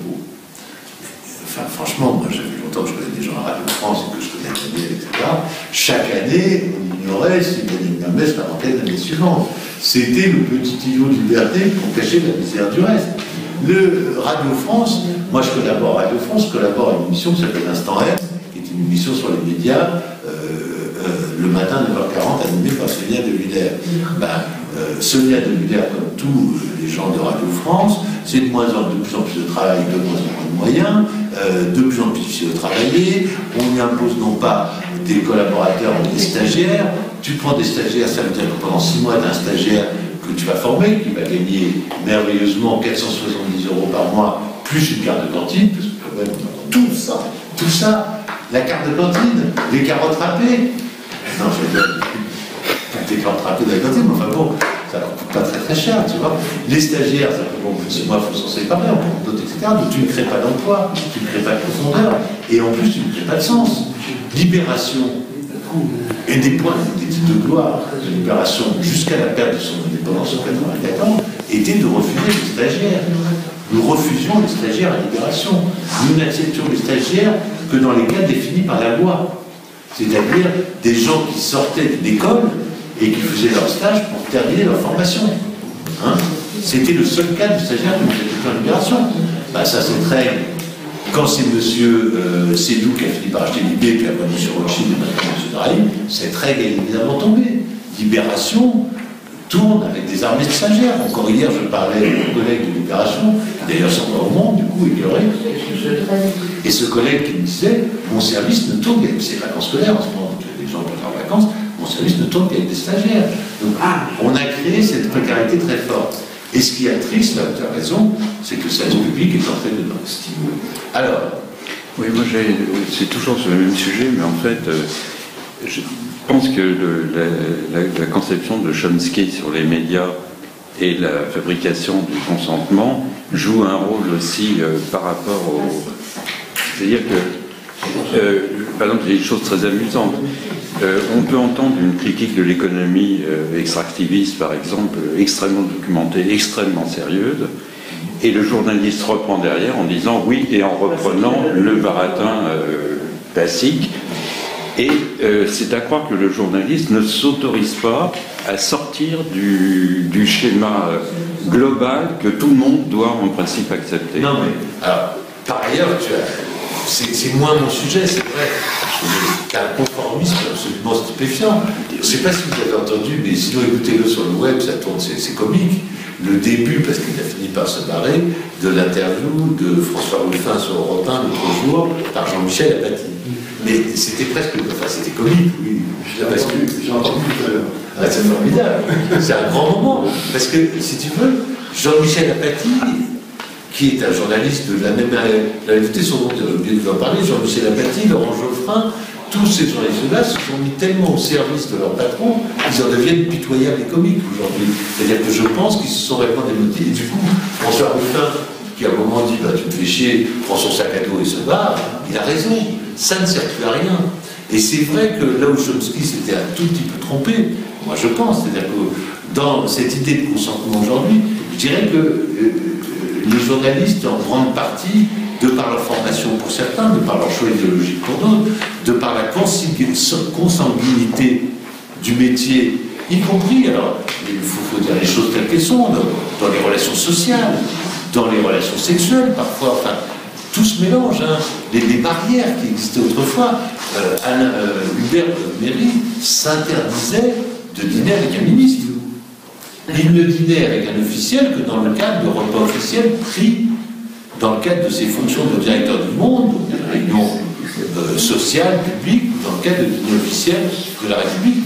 Il ne dînait jamais avec un ministre. Aujourd'hui, non seulement on dîne avec les ministres, mais parfois on couche avec eux.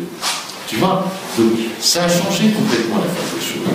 Ça a changé complètement la face des choses. Fait que des journalistes comme Jean-Michel Apathy, dont je vous parlais à l'instant, comme Laurent Geoffrin avec le nerf de Caille, Apathy avec les garçons, bah, ils devancent.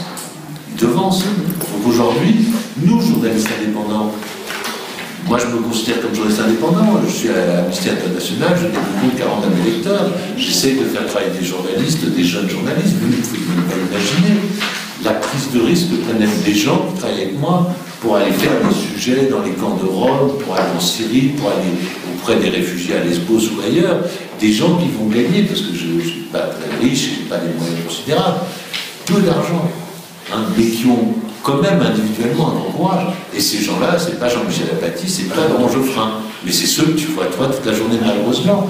Et ce que tu vois aussi, c'est une information de plus en plus uniformisée, parce que comme il y a de moins en moins de moyens pour la produire, ben aujourd'hui, l'information va tourner en boucle, y compris les mensonges. C'est vrai que de ce point de vue-là, le paysage n'est pas très rose. Est-ce qu'on ne pourrait pas ajouter par rapport à la fabrique du consensus que maintenant, ça a été écrit il y a 20 ans, le consensus, maintenant les gens ont peur beaucoup plus qu'avant. Et ça favorise totalement l'autocensure. N'importe qui, entre 20 et 30 ans, passe son temps à crever le trou. Les gens ont peur. Ceci dit, moi je... Je vais vous raconter juste une anecdote à ce propos de la peur, parce que c'est quelque chose qui me frappe énormément. Je reviens, j'étais jusqu'à lundi à Tel Aviv, si je faisais une enquête, je réponds quand il écoute.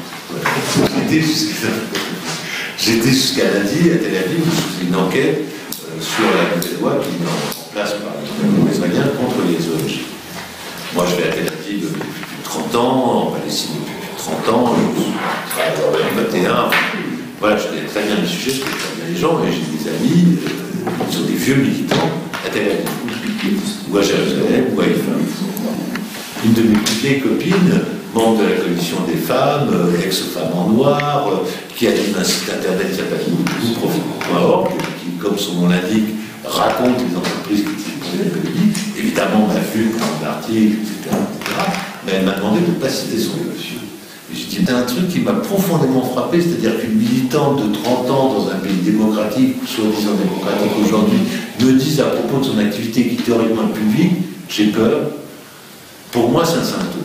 Et j'ai raconté ça à un jeune camarade qui travaille sur un site internet qui s'appelle Street Press, un site où ils font pas mal d'enquêtes, ils essayent un peu dans la lignée de Basta, de reporters, de faire de l'information un peu de sous les cartes, on va dire, de révéler des choses et tout. Il me dit, mais c'est tout le temps. Il me dit, lui, il fait des enquêtes en France, il me dit, tout le temps, on me dit ça. J'ai peur.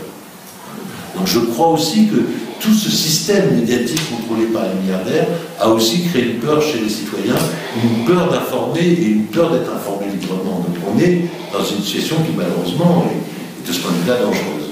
Mais la lâcheté des gouvernements aussi. Parce que j'ai aussi peur.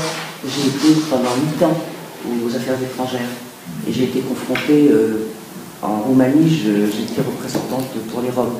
J'ai été confrontée à des situations où l'État français, justement avec la force des médias, s'est mis à genoux. Et donc, moi je connais cette lâcheté. J'ai démissionné après un problème qui a été jusqu'à la prison quand même pour 2 jeunes Français. Et aujourd'hui, j'en ai parlé à d'autres réunions, c'est vrai que je suis extrêmement prudente. Mais moi, aujourd'hui, j'ai un compte sécurisé. Quand j'ai certaines réunions ou déjeuner, j'éteins mon téléphone et j'enlève la batterie, ou je le mets sur le vestiaire, etc. C'est pas que j'ai peur, c'est que, voilà, je sais que certains mails, quand je leur dirai, je dois être mail crypté, parce que je vais échanger avec certains camarades tranquillement sans que le site-net soit complètement courant. Je ne suis pas très sûr que le site-net soit pas plus fort que moi, mais au moins, j'essaie. Quand on dit j'ai peur, c'est parce que je trouve qu'on est vraiment très minoritaire en étant conscient. C'est dommage qu'on soit tous arrêtés. Voilà. Or, avec les projets des socialistes, ça nous prenait.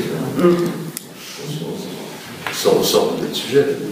Comment on peut s'abonner? Parce que moi, j'en ai mis quelques-uns là-bas, parce que j'avais amené quelques exemplaires. J'en ai mis 3-4, parce que celui-là, j'avais dit, c'est bien.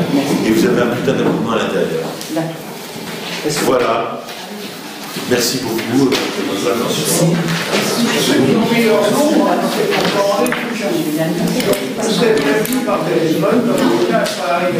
Janster, vous avez trouvé le privé. Janster 55. Daniel, est-ce que tu comprendras que l'idéologie dominante est l'idéologie de la classe dominante? C'est un vieux barbu chevelu qui disait des choses de style.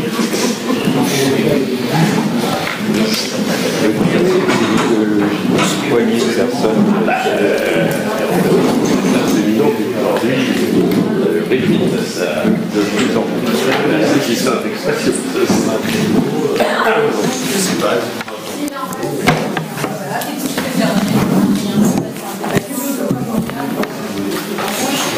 Faites-moi un mot. Faites-moi Qui c'est qui veut le dernier là?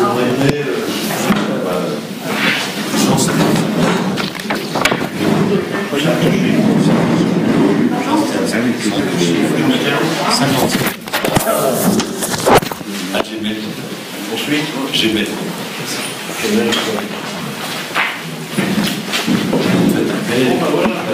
Vous proposez de quoi d'abord?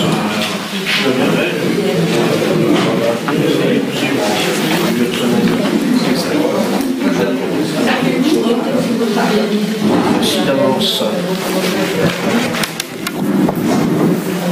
Salut la vie.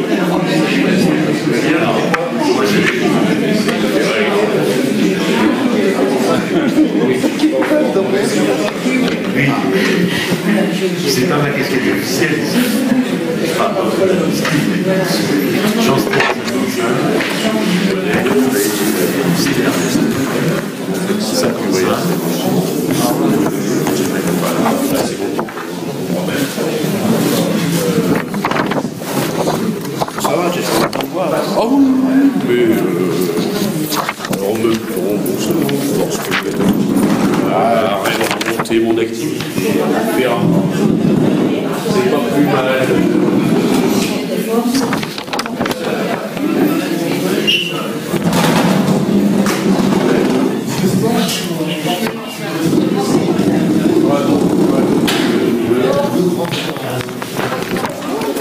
aller au manif la semaine prochaine. Bon, c'est bien. Voilà. C'est bien. C'est un peu bordélique parce que je ne sais pas comment on va pouvoir être à 12h30 de Gaulle, siège du. À 14. Allez. Le 8, c'est ça? Le 9. C'est le 8 intermédiaire. Non, c'est le 9. Non, c'est le 9.